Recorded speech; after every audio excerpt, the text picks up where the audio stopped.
더 쉽게, 더 즐겁게, 그리고 더. 안녕하세요, 블랙리스트 김기사입니다. 네, 아나백입니다. 입기자입니다. 와, 진짜 오랜만입니다. 사실 오늘 저한테는 매우 슬픈 날입니다. 저에게도 슬픈 날이죠. 옛날에 토미 라소바라는 메이저리그에서 되게 유명하신 분이 그런 말을 남겼어요. 세상에서 가장 슬픈 날은 야구 시즌이 끝나는 날이다. 네, 저에게 가장 슬픈 날은 휴가가 끝나는 날. 그렇죠. 지금 이제 8시 45분까지 그곳으로 들어가야 하죠. 다시 연수원으로 저희가 들어가서 연수생이신 분이 다시 되는. 굉장히 실감이 안 납니다. 저도요. 다시 들어가는 느낌? 재입소하는 느낌 약간. 우리 거의 보름 놀았잖아요. 2주니까 그 앞뒤로 주말 끼면은 16일? 네. 네, 그 정도 됐죠. 네. 보름 동안 아나백님 몽골을 갔다 오셨다고. 아, 예, 몽골 다녔어요. 단답식입니까? 아, 뭐 더 추가 질문이 나올 줄 알았는데. 네. 뭐 알아서 설명해야 되는 네, 거니까. 알아보시죠. 아까 전까지는 뭐 말 탄 얘기, 뭐 그런 거 해주셨잖아요. 아, 저는 말 탄 것도 가장 인상 깊었고, 왜 말 타는 게 왜 인상 깊었냐면, 혼자 5시간을 탔어요. 네. 어떤 호수, 저희가 홉스골이라는 호수를 가는데 그 호수 근처에 내려서 거기 하룻밤 자고 다음날 거기서 말을 타고 들어가는 거예요. 처음에는 되게 지루했거든요. 네. 처음부터 혼자 타게 하거든요. 대충 방법만 알려주고 네. 이쪽으로 당기면 이쪽으로 가고 뒤쪽으로 당기면 말이 멈춘다. 타래. 네. 그래서 탔죠. 되게 지루했는데 이제 점심 먹고 약간 평지로 나갔는데 그때부터 좀 이렇게 뛰기 시작했는데 평지가 아닌 곳에서는 빠른 걸음으로 가듯이 이렇게 뛰거든요. 네. 근데 그 평지로 나가니까 애들이 뛸 때 약간 이렇게 우리가 경마 볼 때 발이 앞뒤로 막 되게 넓게 보폭을 하면서 뛰잖아요. 네. 아, 그때 그 느낌이 장난이 아니에요. 힙기자가 봄에 갔다 왔죠. 네. 봄에는 어땠어요? 봄에는 제가 취향이 황무지라서 그 황무지에 달리는 느낌이 그 약간 서부 영화 주인공 같고 되게 좋았어요. 그게 뽕이 오거든요. 네. 약간 여기 그 척추 끝부터 시작해가지고 이렇게 올라와요. 네. 그게 왜 사람들이 승마하는지 알겠어요. 나도 정확히 그 생각했어요. 그 정유라를 떠올리면서 좋은 말을 타야겠다. 나도 돈 있으면 말도 사고 좋다. 아 근데 이게 되게 매력있다고 제가 느껴지는 게 제주도에서도 말 타는 프로그램 이런 것들이 있잖아요. 네네. 근데 그거는 말 그대로 말을 타는, 그러니까 말을 타기 위해서 그냥 그 공간을 도는 건데 아나백님은 말을 타고 어디 들어간다는 거예요. 그리고 이게 초원을 달린다는 게 이게 진짜 좋아요. 그리고 제주도 같은 데 가면은 말을 타도 앞에서 꼭 잡아주죠. 네. 근데 저희도 이제 같이 간 여성분들은 초반에는 좀 이렇게 앞에 잡아줬는데 뭐 나중에는 여자분들도 되게 잘 타시더라고요. 맞아.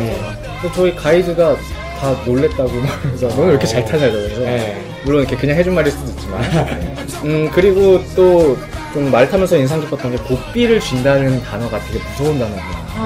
그러니까 너무 세게 당겨도 그 고삐를 쥐잖아요. 맞아. 너무 세게 당겨도 안 되고 너무 또 살짝 잡아도 우습게 보는 거야. 그러니까 이게 적절한 힘을 줘야 되는데 평소에 그 고삐를 잰다는 단어가 그 문구가 굉장히 크게 다시 다가오더라고요. 적당한 뭔지 알죠? 네, 몽골 한번 갔다 와서 사형주의 입장을. 그렇죠. 네. 말과 교감 이런 거 아닙니다. 네. 교감 아니고 통제예요. 그런데 요즘 박찬주가 욕을 먹는다고. 고삐를 그냥 아주 그냥. 예, 적당히 해야 되는데. 네. 한국 관광객들이 몽골을 자주 가나요? 굉장히 많습니다. 예, 거기 가면 그냥 강원도 같아요. 사람들 말 계속 드리고. 그리고 가이드가 했던 말이 첫날에 그 몽골 저희 숙소 근처에 구경 백화점이 있었습니다. 네. 유심칩을 사러 가는데. 맞아. 네, 한국 사람 막 얘기를 하는 거야 주변에. 근데 가이드가 얘기하더라고. 한국 사람 진짜 많은데 이상한 게 너네는 너네끼리 얘기를 안 하더라. 근데 진짜로 몽골 사람들 지나가다가 되게 초원을 그냥 오프로드를 계속 달려요. 사람도 없고 차도 없는. 근데 지나가 차가 만나면 꼭 세워서 말을 해요. 진짜? 응, 나는 그런 거 못 봤는데? 그래서 원래 몽골 사람들 이렇게 만나면 반가워서 말도 하고 이렇게 한다. 인구가 300만. 그러니까 외로우니까. 그런 것 같아. 사람이 귀하니까. 그리고 차가 멈춰 있으면 꼭 가서 야 혹시 무슨 문제 있니? 물어보고. 제가 제일 오래된 생명이라는 책을 읽은 적이 있거든요. 오래된 생명은 아닐 수도 있습니다. 정확한 제목은.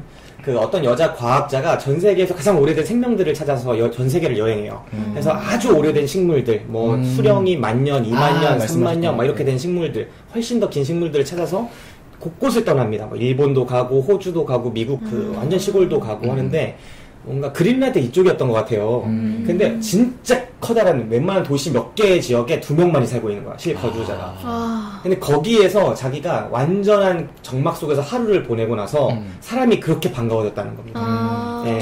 그거를 보고 나니까 왜 우리 전에도 얘기를 했지만 선원분들이 한번 배 타고 나갔다 오면 말이 많아지신다. 저희가 만나는 그 연수원에서 만나는 분들이 저희를 보고 이렇게 말을 거는데 말이 끝나지가 않아요. 저희 아버지가 그렇게 됐거든요. 저희 아버지가 그 가족을 떠나서 한 10몇 년 해외에 계셨어요. 그리고 그 당시에 비행기 값이 비싸고 한국에 못 오셔서 저의 유년기에 완전히 공백이었습니다. 유년기부터 청소년기까지. 근데 이제 제가 그 아주 어릴 때 생각했던 아버지는 그렇게 말이 많으신 분은 아니었거든요. 근데 거의 투머치 토커가 돌아오신 거야. 그래서 제가 느껴지는 게 가족들과 대화가 늘어나면 늘어날수록 그 말이 좀 줄어들고 또 이제 아들, 딸이 멀리 떠나 있고 하면은 말이 다시 많아지고 이런 현상을 겪으면서 그게 좀 영향이 있다. 네. 적당한 사람마다 가지고 있는 양이 있나 봐요. 그 양을 10년치 동안 못 하셨던 거를 쭉 풀어내셨던 게 아닐까. 네, 캐스터웨이 이런 거 보면 배구공하고도 많이 하잖아요. 네. 몽골 사람들이 그래서 좀 정이 좀 있구나, 그래서. 예. 너무 좋아요. 그쵸. 그리고 또 하나 인상 깊었던 거는 그 차를 타고 울란바토르 도시를 벗어나서 점점 이제 초원이 펼쳐져요. 네. 그러니까 지평선이 보이거나 낮은 산들, 구름 같은 것들이 이렇게 있는데 거기 보면서 가는데 까만 땅이 있는 거예요, 군데군데. 뭐지? 알고 보니까 저쪽에 그 구름의 그림자가 진 거죠. 맞아. 네, 그런 것들이 사실 한국에서는 되게 보기 힘든 거잖아요. 그냥 여기가 그늘 지면 구름 때문에 그늘이 졌구나. 네. 햇빛이 나면 햇빛이 나는구나. 근데 구름 저기는... 때문이 뭐야? 건물 때문에 그늘이 졌구나. 근데 저기는 저 멀리서 구름의 그림자가 보이는 거죠. 맞아. 그리고 구름도 되게 예쁘고 그런 것들이 굉장히 인상 깊었어요. 네, 아나백이 여행 가기 전부터 나는 지평선을 한번 보고 싶다. 그 얘기를 늘 했거든요. 근데 그 얘기를 듣고 나서 돌아보니까 우리나라에 지평선을 볼 수 있는 곳이 없는 거예요, 거의. 한국에 한 2곳 있다고 하던데. 아, 진짜요? 뭐 전남 이런 데 네, 태백산맥 막 이런 곳을 보면 한번 나오더라고요. 근데 그게 사실인지는 모르겠습니다만. 아무튼 지평선이라는 거 우리가 흔히 알고 있는 단어지만 직접 본다는 게 네, 좀 시각적인 혁신이지 않을까 생각을 해봅니다. 우리 또 김 기사는 방학 동안 네. 큰 이벤트가 없었나요? 저는 이제 FA가 됐고 자유시장에 나왔습니다. 네, 9년 만에 FA가 근데 됐고. 그게 자유시장인지 모르겠네요. 네. 고립된 시장 아닌가요? 네, 뭐 고립된 시장이죠. 선박에 이제 가게 될 테니까. 네. 왜? 뭐 아이고. 왜인지는 저도 잘 모르겠으니까. 네, 그런 게 있고. 그 다음에 저는 가서도 이제 일을 했죠. 네, 블랙리스트라는 모임에서 이제 모임도 3번이나 열고, 특히 어제 같은 경우에는 모임이 아침, 저녁 이렇게 2건이 있었어요. 그래서 총 11시간 넘게 모임을 진행했습니다. 앞에 모임 5시간, 뒤에 모임 4시간 이렇게 했는데, 어제는 특별히 이제 뒤에 영화 모임 같은 경우에는 너무나 제가 대화를 하고 듣고 하면서도 모임이 잘 되고 있다, 좋다, 이런 생각이 계속 드는 거예요. 그래서 순간 그런 생각이 드는 거죠. 이걸 녹음을 할 걸. 녹음을 해서 소모임의 그런 것들을 분위기를? 예, 여기에 올리면, 우리 팟캐스트에 올리면 더 많은 분들이 소모임으로 나오지 않을까. 그리고 그 자리에 이제 팟캐스트 청취자로 나온 분들도 계셨고, 그 다음에 또 그 카페 자체가 이제 청년 CEO 뭐 이런 분들이 하는 거더라고요. 그래요? 예, 그래서 원래는 이제 10시가 넘으면 퇴근한다고, 우리가 영화가 끝나는 시간이 9시 50 몇 분 이래가지고 오토바이 타고 미친 듯이 달려도 늦을 것 같으니까 한 10분만 기다려달라고 이제 그 모임에 없던 최 기사한테 전화를 해달라고 부탁을 했어요. 근데 24시간 카페 아니었나요? 그거? 근데 10시에 마감을 하는 거죠, 테이블 마감을. 그리고 자기는 퇴근하고 그 룰만 알려주고 퇴근해버리네. 예, 그런 곳이었는데 제가 이제 겨우 오토바이 타고 다 왔고 이제 빨리 주문 절차를 마치고 이제 퇴근을 하셔야 되는데 옆에서 얘기를 들으시더니 퇴근을 안 하시는 거예요. 계속 듣고 있는 거야? 네. 그래서 그 시간이 꽤 길어지는 거죠. 그래가지고 중간에 이제 오셔서 그러더라고요. 자기가 이제 가봐야 되는데 이 모임이 자기 되게 마음에 든다. 근데 자기도 모임을 하고 있는데 나도 이 모임에 나가고 싶고 그리고 모임끼리 조인을 해봐도 좋을 것 같고 하면서 명함을 주시더라고요. 네, 그래갖고 제가 조금 있다가 연락을 드릴 예정입니다. 그분도 뭐 영화 모임, 책 모임 이런 걸 하시는 건가요? 영화 쪽인 것 같아요. 네, 거기에 이제 스크린도 있고 막 하더라고요. 공간도 꽤 넓고. 제가 이제 블랙리스트를 한동안 떠나 있어야 하는 상황이다 보니까 여러 가지 그런 탐색을 해보는 게 좀 있을 수 있겠다. 다른 모임하고 조인을 통해서라도 좀 모임에 좀 컨텐츠를 올려보는 게. 그런 생각을 해봅니다. 페북을 요즘에 열심히 하시던데 보니까 그렇게 써놓으셨더라고요. 그러니까 조인을 하면 내가 없으면 좀 안 되지 않을까. 내가 없으면. 그치. 내가 없으면. 정확하게 어제 이제 처음 오신 분이 질문을 했어요. 이제 얘기를 한참 하다가 우리 모임의 강점이 뭐냐고 생각을 하냐. 그거를 물어보더라고요. 마지막 면접이네. 네. 그래서 저라고 대답을 했습니다. 나다. 네. 그러니까 완전히 공감을 하시더라고요. 전적으로. 맞다. 제가 생각해도 그렇다. 그러면서 참 좋은 모임이다 하셨는데 물론 이제 그분 방송 들으시겠습니까? 뭐 진실을 아는 건 저뿐이니까 이렇게 말씀드립니다. 네. 근데 한 모임을 한 1년 정도 했을 때까지는 내가 빠지면 모임은 어떡하지? 그 생각을 늘 했고 우리 운영진들이 몇 명 있었음에도 불구하고 내가 그만 만약 이 모임의 매력을 덜 느끼면 제가 그때 한참 또 스카웃을 받았거든요. 후원하는 단체들이나 또 기자들 모임이나 이런 데서 같이 책 모임을 해보자 이런 걸 받았었어요. 그래가지고 그쪽을 가서 하는 게 여기 하는 것보다 낫지 않을까 그런 생각을 계속 갈등을 좀 하던 시점에 이게 다 팟캐스트 청취자들 때문입니다. 제가 나오라고 모임에 나오라고 그렇게 했는데 안 나오니까 제가 그 아쉬움이 커가지고 그때 그런 생각을 했었는데 다 흔들렸는데 네. 그랬는데 지금은 나를 통해서 내가 좋아서 혹은 내가 좋아해서 이 모임에 온 사람들이 많아졌잖아요 이제. 근데 그들 자체가 뭔가 저 개인 하나보다도 더 큰 힘을 발휘하고 있는 것 같아요. 저 어느 순간이 되면 그 모임 그 자체로 처음에는 김 기사가 끌고 가는 측면이 컸지만 빠져도 그 자체로 이렇게 굴러가는 모임이 되지 않을까. 그리고 원래 그런 걸 원하지 않았습니까? 네, 그걸 원했죠. 그러니까 일종의 사람이 AI를 만들지만 그 AI가 인간을 능가할 때가 오잖아요. 요즘에 페이스북에서 이제 로봇을 찾는데 로봇이 언어를 자체 개발하는 거 아세요? 근데 그거 좀 사실이 아니라는 보도가 많이 나오던데. 그래요? 예. 네, 아무튼 그렇습니다. 그러니까 본인이 창조했고 그 창조물들이 자연을 이루고 생태계를 이루고. 이 위험한 발언에 끼고 있지 않나요? 네. 아무튼 그런 생각을 합니다. 저희 블랙리스트 청취자분들도 이제 오셔가지고 저의 매력을 느끼시라고 제가 계속 그랬는데 안 오셔가지고. 그러니까 모든 분들이 말씀하시는 게 그 소모임에 가입을 하시면 김기사라는 인간이 굉장히 무뚝뚝하고 굉장히 무섭고 날카롭고 이런 이딴 사람이 다 있나 이런 생각을 하실 수도 있어요. 네, 근데 만나본 분의 증언은 다 다릅니다. 하실 수도 있어요. 따뜻하고 인간미 넘치고 유머러스하더라. 저희가 처음 만났을 때 네. 제가 회사 동기로 만났지 않습니까? 네. 동기 단톡방에 이렇게 같이 얘기를 하면 이모티콘을 절대 사용하지 않습니다. 그러면 아. 똑같은 말을 해도 굉장히 무서워 보인단 말이죠. 그쵸. 근데 이제 많이 나아지셨는데 소모임에는 아직 그렇게 이모티콘을 많이 쓰시거나 약간 근엄하게 하고 싶어 하나 봐. 하고 싶어 하나 봐 뭐야. 나도 옆에 있는데 나 안 보고 저쪽 보면 하고 싶어 하나 봐 뭐야. 나도 무서워서. 네. 아무튼 저희 블랙리스트 소모임은 저는 진짜 자부심을 갖고 있는 모임이 됐고 여러분들이 청취자분들께서 나와주셨으면 좋겠다라고 생각을 하는 모임이 됐습니다.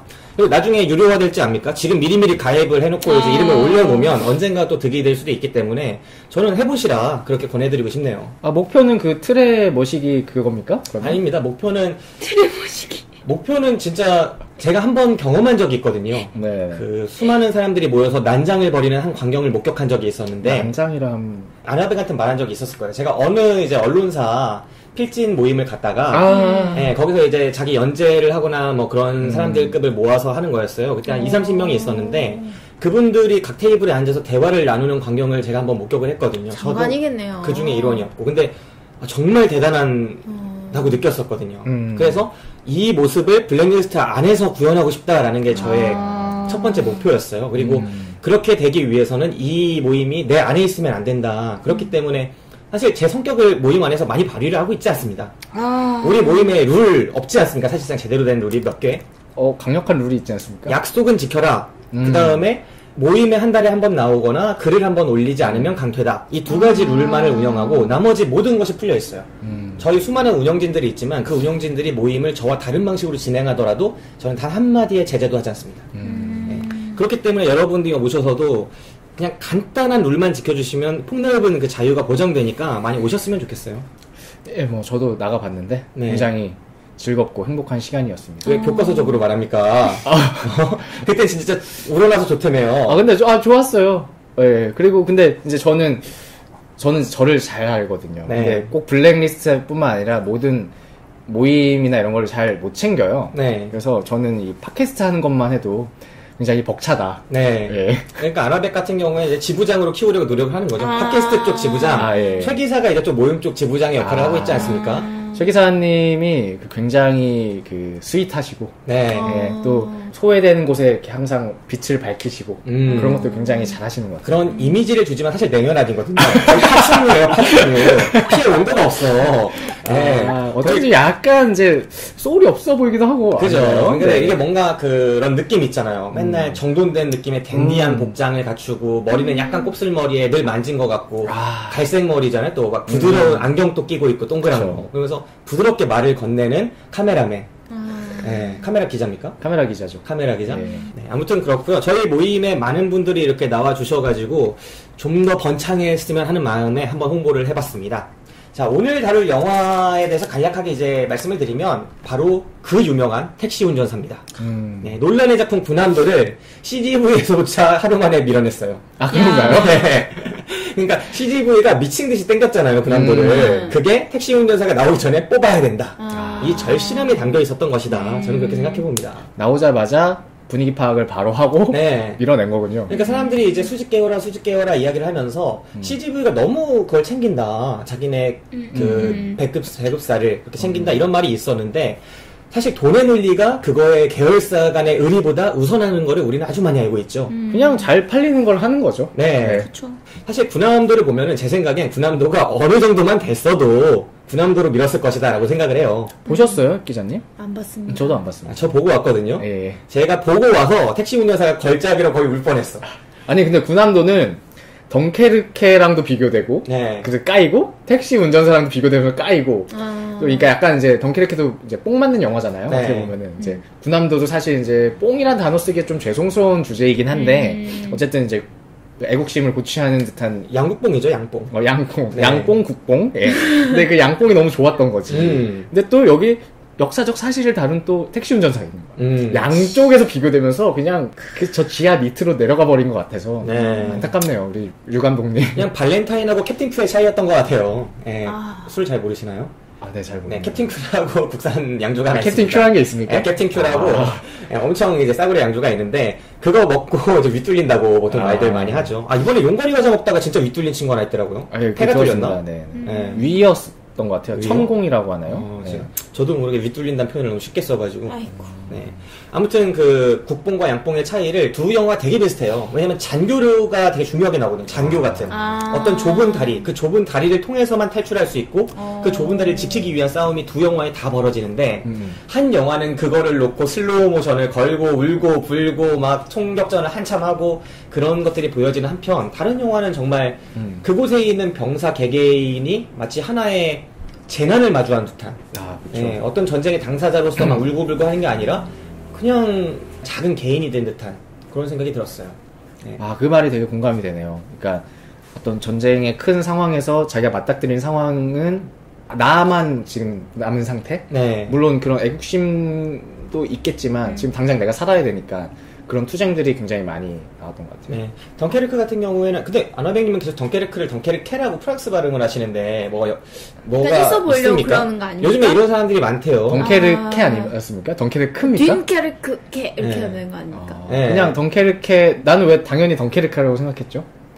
그래가 뭐 있어 보이려고 한 거 아니에요? 전혀 아니에요. 약간 그냥 불어 발음하려고? 그냥 편해서 이렇게 얘기한 것 같아요. 덩케르크, 덩케르에서 케가 더 편한 발음 아닙니까? 덩케르크보다? 네. 아무튼 그 영화를 이제 용산 CGV IMAX에서 저희가 봤죠. 네. 근데 그 전날 우리가 만났는데 아나백님이 저한테 나 7시 때 영화인데 형 몇 시 때야? 그러는 거예요. 그래서 야 8시 10분이야. 그랬더니 그러면은 나 아는 척하지 말라고 그 시간에 나타나지 말라고 그러는 거예요. 자기 연애한다고 여자친구랑 간다고. 농담이죠. 농담이죠. 나이 심하네. 아니야. 그냥 재밌으라고 한 농담이지. 그래서 내가 그때 내가 진짜 부끄러운가? 그러면서 내가 마음이 상해가지고 그래 알았다. 내가 그냥 안 보이는데 찌그러져 있겠다 하고 나는 딴 데로 가 있었어요. 그 사람들 많은 광장이 아니라 좀 더 올라가가지고 나는 좀 조용히 있었거든요. 혹시나 이제 이 친구를 만날까봐. 근데 최 기사랑 제가 약속을 했는데 최 기사는 그 앞에서 보자고 하는데 제가 이제 좀 귀퉁이에 있었어요. 그래갖고 아나백을 일부러 모르는 척하고 이제 있었는데 아나백이 우리 상호관에 있었던 거예요. 지도 8시 영화였던 거지. 그래놓고 제가 이제 화장실에 이제 좀 약간 앞에서 기다리고 있었는데 친구를 앞에 지나가다 딱 걸린 거죠. 그러니까 내가 속으로 안나에게 보이지 말라고 했는데 내가 아는 척했잖아. 피해야 되나 말아야 되나 제가 계속 고민을 했던 그런 상황이 있었습니다. 아니요, 저는 정말 농담이었고 그냥 얘기한 거죠. 그리고 저는 시간을 잘못 알고 있었어요. 저 7시 몇 분인 줄 알았는데 8시 영화더라고요. 창피한가 봐. 네, 창피한 것 같아요, 진짜. 좀 복장이 시간까지도 잘못 알려준 거 보니까 되게 체계적이라고 생각하게 되는 거지. 복장이 좀 창피하긴 했어요. 팔토시하고. 야, CGV 여자들 다 나만 봤을 때 그냥 죄송합니다. 다 봤겠지. 왜 저러고 왔나? 팔토시에서. 내가 몽골에서 찍은 사진을 보면 전형적인 한국인 누가 봐도 팔토시 끼고 목에 수건 두르고 사파리 모자 쓰고 선글라스 쓰고 진짜 싫어. 아니 그럴 수가 없는 게 제가 오토바이를 타고 다니는데 제가 이제 지난 여름에 경험이 한 번 있거든요. 팔토시를 안 하고 갔는데 벗으면 되잖아. 실내에 실내에서 벗으면 되잖아. 아니 거기서는 벗고 있었던 것 같은데 제가 깜빡했던 것 같아요. 왜냐면 내리면서 자연히 벗겨지지가 않아요. 헬멧도 아니고 피부 같거든. 내 피부. 그냥 잘 모르고 여러분 그건 싸구려 팔토시가 아니에요. 술래진저 팔캥이 비싼 거라서 이렇게 목이 쫙 감겨요. 내가 사는 줄 알았다고. 아무튼 오해였고요. 저는 감사합니다. 소개시켜 주고 싶었어요. 그래서 일부러 형 여기 이 시간인 것 같은데 어딨나 이렇게 봤었어요 계속. 아무튼 저도 부끄럽네요. 네, 덩케르크라는 영화 우리가 아직 안 다룬 상태인 것 같은데 오늘 방송이 더 먼저 올라갈 거예요. 덩케르크보다. 그래서 덩케르크 어떻게 보셨는지 간략하게 한번 얘기해볼까요? 힙 기자님 어떻게 보셨습니까? 네. 저는 잘생긴 사람 옆에 잘생긴 사람 옆에 잘생긴 사람 계속 나가지고 너무 좋았어요. 페북 글을 쓰신 거 보셨는데 좋아. 하늘에서 누가 떨어졌는데 잘생긴 사람이고 그걸 구해줬는데 또 그게 또 잘생긴 사람이고 그런 얘기를 쓰셨더라고요. 너무 좋아. 네, 근데 전투기를 용사 있잖아요. 처음 추락하는 전투기 용사 너무 잘생겼더라고요. 훈훈했어요. 90년에 스코틀랜드 국적인 배우입니다. 90년생이에요? 네네네. 나 형인 줄 알았어. 나 형인 줄 알았어. 그러니까 빨리 늙는 것 같아, 그쪽이. 아나백님은 덩케르크 어땠어요? 저도 굉장히 재밌게 봤고요. 뭐랄까, 그 전쟁이라는 참혹함도 보여줬지만 그 참혹함을 보여주는 방식이 그냥 관객을 계속 숨막히게 만드는 시종일관? 그냥 그게 너무 좋았어요. 어떤 뭐 역사적인 의미도 있고 뭐 그런 영화적인 의미도 있겠지만 일단 우선적으로 그 부분 기름띠 유출된 상황에서 배에서 불 나고 근데 나오는 부분 이게 진짜 생지옥이구나. 그러니까 고개 들면 화상 입어서 죽고 밑에 내리면 숨 못 쉬어서 죽는 거야. 그죠. 이게 진짜 생지옥이구나. 전쟁이라는 게. 위에는 불 붙어 있고 밑에는 그거를 이제 우리가 그 영화 디버터 호라이즌에서 인간들이 동물들한테 재현하지 않았습니까? 그 넓은 멕시코만 전체를 불바다를 만들어 놓고 우리가 기름을 태우겠다고 유출된 기름을 어떻게든 해야겠다고 거기다 인간이 불을 지르는 생지옥도였죠. 갑자기 그 동물들의 관점을 요즘에 옥자를 본 이후에 제가 깨우쳤습니다. 옥자 고기 맛있게 드시고 계시죠? 네, 족발도 먹고 모임 끝나면 저는 거기 몽골에서 양을 먹고 이제 양 냄새만 맡아도 막 토할 것 같아요. 처음에는 맛있게 먹었는데 그쵸. 점점 그게 새끼가 넘어가면 힘듭니다. 양 냄새가 계속 올라와. 네. 저는 이제 덩케르크를 보면서 원래 전쟁이나 재난 영화, 이 영화는 전쟁 영화를 상당히 재난 영화에 가깝게 연출한 것 같은데 그 전쟁과 재난 영화가 또 등장인물들도 많고 그 카메라가 좀 공을 들여서 잡는 그 등장인물들이 위기의 순간에 어떤 선택을 하는가를 되게 중요하게 보는 것 같아요. 근데 제 주변의 사람들도 제가 이번에 가서 상담도 해주는 사람들이 많고 한데 보게 되면 사람들이 참 생각은 올곧게 하고 그런 도덕 감정도 있지만 선택을 잘못하는 경우들도 있고 맞아요. 또 반대의 경우도 있고 막 되게 많거든요. 그렇죠. 선택을 잘못하는 경우는 이제 대표적으로 김 기사가 선택을 잘못했죠. 왜 또 저를 갈고 넘어가십니까? 맨날 내 욕하지 않습니까? 너 때문에 여기 왔다고. 그 얼마 전에 제 동생이 그 소모임을 나갔는데 제 욕을 그렇게 하셨다고. 네, 저는 거의 개껌인 줄 알았어요. 근데 동생분이 동조를 아주 잘해주시더라고. 리액션이. 저희는 뭐 다 좀 많은 이야기를 나누는 사이기 때문에. 네, 그렇습니다. 저희 소모임에서는 사실 동생분이 더 큰 역할을 하고 있어요. 네. 아무튼 그 덩케르크라는 영화를 보면서도 놀라운 감독이 그걸 주목했던 것 같아요. 수많은 인물들이 위기의 순간에 되게 자기가 살기 위해서 혹은 겁이 나서 공익이라고 할까? 아니면 혹은 양심이라고 할까? 그런 것들을 좀 위배되는 선택을 하는 것들. 그런 것들이 많이 보여지죠. 예를 들자면 그 처음 구조됐던 트라우마가 생긴 병사. 예, 있잖아요. 그 사람은 자꾸 덩케르크로 가지 말고 배를 돌려라. 그렇죠. 영국으로 돌아가자. 하는데 그 배는 저 덩케르크에 있는 가만 놔두면 죽는 사람들을 구하러 가면 그 배가 가기만 하면 수십 명을 더 살릴 수 있을지 모르는데 그렇게 말하는 친구도 있고 그 다음에 어떤 어선에 탔던 사람들이 자기네 부대 사람들이 살기 위해서 저 말 못하는 사람 하나를 너 독일 간첩이지 이렇게 막 몰아버리는 그런 장면이라거나 이런 수많은 선택들을 보여줬던 것 같아요. 그리고 어떤 사람들은 더 용기를 내서 위기의 순간에도 남의 손을 잡아주고 이런 모습들이 있는 캐릭터들도 있었는가 하면 예, 그리고 가장 멋있었던 게 그 선장분이잖아요. 간지. 예, 진짜 개간지. 영화를 2번 보면 가장 크게 와닿는 분이 바로 그분입니다. 그분이 이제 조종사 구하러 갈 때, 그 잘생긴 분 구하러 갈 때 아들이 계속 그러잖아요. 낙하산이 안 펴졌다. 저 전투기 추락했는데. 포기하자. 엔진 과열된다. 멈춘다. 계속 뒤에서 뭐라고 하니까 돌아보면서 나도 듣고 있다고. 다 들었어. 근데 그 배가 목함이지 않나요?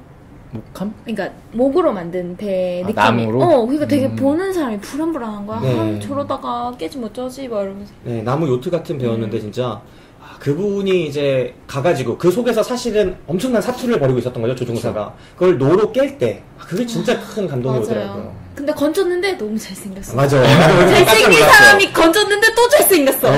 그 전까지는 이게 얼굴을 싸매고 있거든. 나도 좀 깜짝 놀랐어. 감동적이더라, 진짜. 네. 나도 어부하고 싶더라고. 그걸 갖다 치고 싶더라고. 근데 제동님도 마지막에 So Far 할 때 진짜 멋있지 않았어요? 근데 제동님은 점점 과했다고 봅니다. 브라운이랑 저 양뽕을 다 느꼈어요, 거기서. 그거 하나. 소빨 할 때 멋있었는데. 그냥 홈을 2번 하시거든요. 저기 배들이 쫙 올 때. 저거 뭔가. 그 입가 이렇게 시룩시룩 하면서 올라갈 때. 홈. 놀라운이 이제 연출을 아주 장난스럽게 하죠. 그 전까지 막 이제 배들 오는 거 보여주다가 바로 선장님으로 교차하고. 그러니까 시점 같은 거 약간 장난치는 거 진짜 많이 했던 것 같아요. 맞아. 그리고 너는 음악이 너무 좋더라고요. 한스 짐머가 저는 계속 퇴화한 약간 옛사람이다. 이렇게 생각을 하고 있었는데, 뒷방 늙은이라고 생각했을 때마다 그 크리스토퍼 놀란의 영화에 나와서 한층 발전된 모습들을 보여주는 것 같아요. 막 이번에도 초반 오프닝이 너무 좋은데 웅웅웅 하는 그런 사운드랑 되게 뭔지 모르게 막 되게 긴장감이 넘치는 음악들. 네, 그런 근데 것들이. 중간에 너무 힘들던데, 그래서. 진이 좀 빠져가지고. 네, 내용도, 화면도 무거운데 음악까지 계속 쳐지니까. 근데 전쟁 자체가 진이 빠지잖아요. 그걸 목격하게 해주고 싶었던 거 아닐까요? 오늘 덩케르크 방송인가요? 덩케르크 방송은 이제 여기까지 하고요. 네. 사실 얘기할 건 굉장히 많지만. 어차피 우리 가서 또 해야 되니까. 택시 운전사에 대한 이야기로 이제 넘어가 보도록 하겠습니다. 그리고 이제 예고편 듣기 전에 우리 댓글 소개 시간 갖도록 하죠. 예. 팟캐스트에 댓글을 달아주셨는데요. 이거 어떻게 읽나요? 아이딜준인가요? 네, 아이딜준 님이 이상준. 이상준. 이상준이네. 이상준님. 아이들 이상이잖아, 그치? 그쵸. 맞나요? 기자님? 거의 셜록 홈즈인 줄 알았어. 이상준이네, 준. 네, 이상준이라는 사람이 있거든요. 네. 또 센스가 있으시네. 어제 바로 만났어요, 어제부터. 근데 이렇게 댓글 달았다는 말씀은 안 하시고. 7월 29일날 달아주셨는데요. 짧게 달아주셨어요. 편집 방식이 바뀌었나요? 방송이 더 매끄럽네요. 라고. 뿌듯합니다. 편집 방식이 바뀌었다기보다는 편집을 하기 시작했죠. 제가 늘 말하는데 우리 연수원 돌아가면 이제 맨날 제가 족치는 친구들이 있습니다. 네. 그 친구들 덕분에 이거 무편집으로 나갈 수가 없다, 이 방송이. 그리고 그 초반에 욕은 하나요? 네? 욕을 합니까? 욕을 한다기보다 말을 매끄럽게 못하고 그 중간중간에 좀 끊어지는 부분들이 있어요. 나보다 다 잘하는 것 같은데? 딱히 뭐 비슷비슷합니다. 그래요? 네. 근데 초반에 인상이 되게 큰 걸 전체 인상을 결정한다고 생각하는데 요즘에 앞에 음악 깔면서 좀 있어 보이더라고요. 그래요? 네. 이게 다 저희가 배를 타면서 이제 저작권에 문제 생기면 난 멀리 떠나 있으니까 네, 그런 생각을 하면서 음악을 깔고 있는데 저희 앞에도 음악, 그리고 뒤에도 음악이 있어요. 아나벨은 뒤에 음악을 빼는 걸 보니까 한 번도 끝까지 들어본 적이 없는 걸 우리가 알 수 있지만 앞에는 영화 음악, 영화의 OST, 그리고 뒤에는 그 방송하고 제가 볼 때 가장 어울리는 음악을 선정해서 넣고 있습니다. 그래서 여러분들이 들으시고 한번 저의 퀴즈, 매번 퀴즈 같은 거거든요. 네, 퀴즈를 한번 풀어보셨으면 좋겠어요. 왜 이 OST가 나갈까? 왜 이 음악이나 깔릴까? 생각해보시면 그 음악을 찾는 게 좀 어렵거든요. 음악의 이야기나 역사가 있는 음악들이 되게 많아요. 아이고. 네, 예를 들어서 우리가 뭐 동성애 얘기 좀 했던 적이 있었죠. 동성애에 대해서. 그렇죠. 그때 이제 스팅의 잉글리시맨 인 뉴욕 깔렸잖아요. 근데 이게 스팅이 동성애자의 그런 이야기에 대해서 사실은 진짜 편견에 대해 아무것도 모르는 거예요. 뉴욕에 영국 놈이 간다고 해서 얼마나 차별을 느끼겠습니까? 그 아프리카맨인 뉴욕 정도 돼야지. 근데 그 잉글리시맨이 뉴욕에 갔을 때 느끼는 그 소외감과 그런 것들의 감정이나 이런 것들을 다룬 작품이거든요. 그래서 그것을 좀 아셨으면 좋겠다라는 식으로 깔았던 거고, 네. 우리가 그때 좀 공격적인 말을 했었나요? 저희가 안 했고, 우리 강대리님이 네. 그런 말을 좀 하셨죠. 그래서 그 노래를 일단 깔았던 거고, 뭐 여러 가지 의견이 있을 수 있으니까요, 상존하고. 네. 그래서 늘 저희의 엔딩 음악 나올 때까지 들어주셨으면 좋겠습니다. 자, 그러면 댓글 소개까지 마쳤고, 영화 이야기로 넘어가도록 하겠습니다. 예고편 듣고 와서 이야기 해보도록 할게요.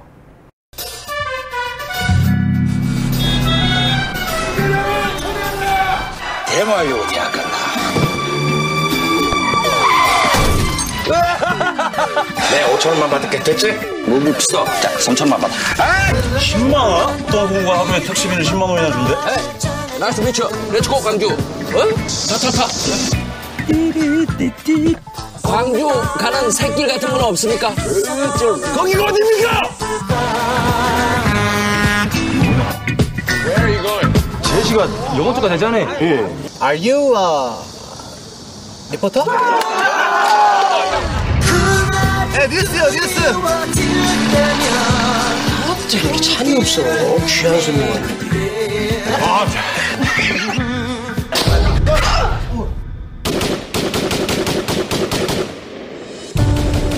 저기면 방송국 근처인데. 여긴 제1 공영방송 소속 미르겐 힌츠패트. 금방 찾을 수 있을 겁니다. 어디요? 눈에! 공수놈들이 서울 대신에 다 잡아들인다 않아요.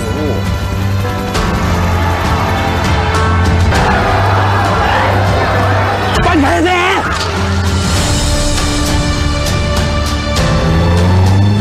Promise me. You're not alone. 여기 걱정하지 마시고!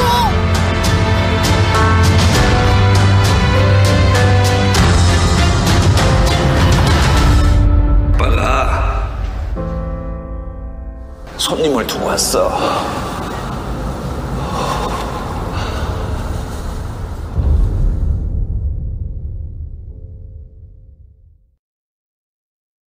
예, 이 영화는 5.18 광주 민주항쟁을 다룬 영화입니다. 뭐 여태껏 영화가 많았는데 뭐 저도 다 보진 못했어요.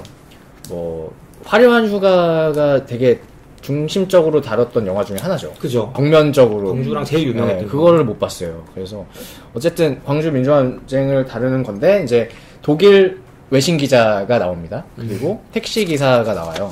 독일 외신 기자는 일본에 있다가 한국에 뭔가 일이 일어나고 있다. 그래서 한국으로 넘어갑니다. 그래서 신분을 숨기고 들어가죠. 그래서 광주에 취재를 가야겠다라고 하는데 어떻게 들어갈 방법이 없으니까 택시를 하나 섭외합니다. 근데 그 택시도 제대로 예약한 택시가 아니고 그 택시 송강호 이름이 뭐였죠? 극중 이름이? 김사복 씨. 뭐 아니지. 그 본명이 나오죠. 아, 본명이 나와요? 네. 아무튼 김사복 씨라고 합시다. 김사복 씨가 어디서 정보를 듣고 선수를 칩니다. 네. 광주를 가는데 10만 원을 준다더라. 그 당시 10만 원이면 굉장히 100만 원 정도 되죠. 아, 그 정도 느낌입니까? 엄청난 사기입니다. 왜냐면 기름을 3,000원 넣잖아. 아, 그게 3만 원 정도 넣는 거예요, 기름이. 네, 왜냐면 짜장면 값 막 이런 거 다 계산해보면 나옵니다. 네네네. 국수집 가격 계산해보면. 예, 그래서 광주에 여차저차해서 우여곡절 끝에 들어가게 됩니다. 네. 거기서 이제 당연히 기자는 사명감을 가지고 열심히 취재하는데 우리 김사복 씨는 아유 뭐 데모나 하고 이놈들 뭐 공부도 안 하고 그 사우디를 갔다 와요. 네. 한 5년 동안 예전에 갔다 온 경력이 있죠. 그 우리나라 그 어르신들이 사용하는 초식이 있지 않습니까? 딴 데 가봐라. 우리나라 얼마나 잘 사는데. 그치, 숨이 턱턱 막히는데, 사우디는. 여기 이렇게 우리나라. 고개 겨운 놈들. 네, 이런 걸 시전하시는 분인데. 부모님이 등록금 다 내주시는데, 거기까지 가고 데모를 하고 있어? 그쵸. 근데 이제 광주에서, 이거는 내가 생각하는 것과 다르다라는 걸 좀 느끼죠. 그러면서 계속 그 김사복 씨의 심정을 따라가면서 변화하는 모습들을 보여주죠. 그리고 네. 또 이야기는 다들 아시는 것처럼, 광주 들어가는 게 아마 19일날 들어가나요? 네. 예, 그때부터 이제 좀, 격정에 치달을 때까지 그 과정들을 또 보여주고 조금씩 예 그렇게 하면서 진행되는 영화입니다. 네, 5.18 광주를 다룬 영화가 참 많았는데 그 중에 우리나라에서 5.18을 상징하는 영화는 이것이다 라고 할 만한 영화가 있었느냐 하면은 의문이라고 생각하시는 분들이 많을 거예요.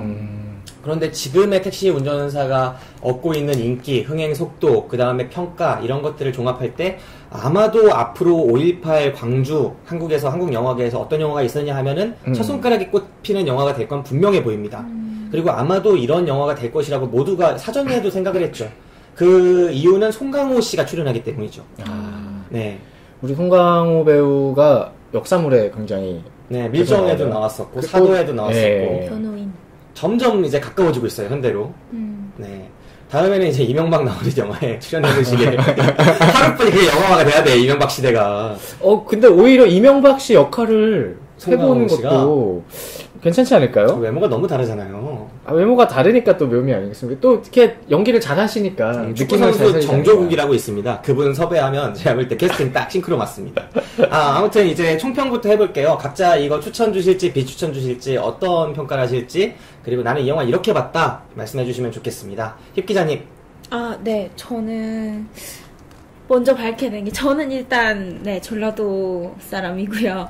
그래서 저는 비추천을 자신있게 말할 수 있습니다. 네. 전라도 사람이라고요? 네. 전 벌교 부모님이 벌교 출신이시고 아주 어렸을 때 벌교에서 살았거든요. 기억나요? 기억은 안 나죠. 하지만 정체성은 전라도인데 이 네. 영화는 비추한다. 네. 그게 저는 이런 영화일수록 더 잘 만들어야 된다고 생각하는데 송강호 배우를 빼면 이렇게 택시 타고 가는 CG도 너무 이렇게 조잡했다고 해야 되나? CGT도 너무 많이 났고 그 중간중간에 그러니까 아예 그 독일 다큐를 갖다 쓰던가 아니면 재현을 잘하던가 근데 이게 좀 믹싱이 되어 있어서 되게 보는데 그냥 조금 너무 불편했습니다. 네. 그리고 죄송한 말씀이지만 위르겐 힌츠 팬터 연기하시는 부분 크루그만도 그게 확실히 송강호 옆에 있어서 그러는 것 같아요. 그러니까 송강호는 슬픈 분노 초조함이 얼굴에 다 드러나는데 그 독일인 배우는 그냥 슬픔 그냥 좌절밖에 안 되니까 네. 그리고 택시 기사와 기자가 어떻게 그렇게 행동하는지 우리 김사복 씨 빼면은 당위성이 전혀 나머지 배역들이 설명이 안 돼서 그런 부분이 좀 많이 아쉬웠습니다. 네. 그래서 비추를 주셨고요. 그 다음에 안화백님. 저는 추천. 안화 또 울었구만. 마지막에 조금 우리 유준열 씨가 죽었을 때. 네. 저도요. 네. 아이고. 조금 눈물이 찔끔. 재민이. 재구? 찾아보겠습니다. 네.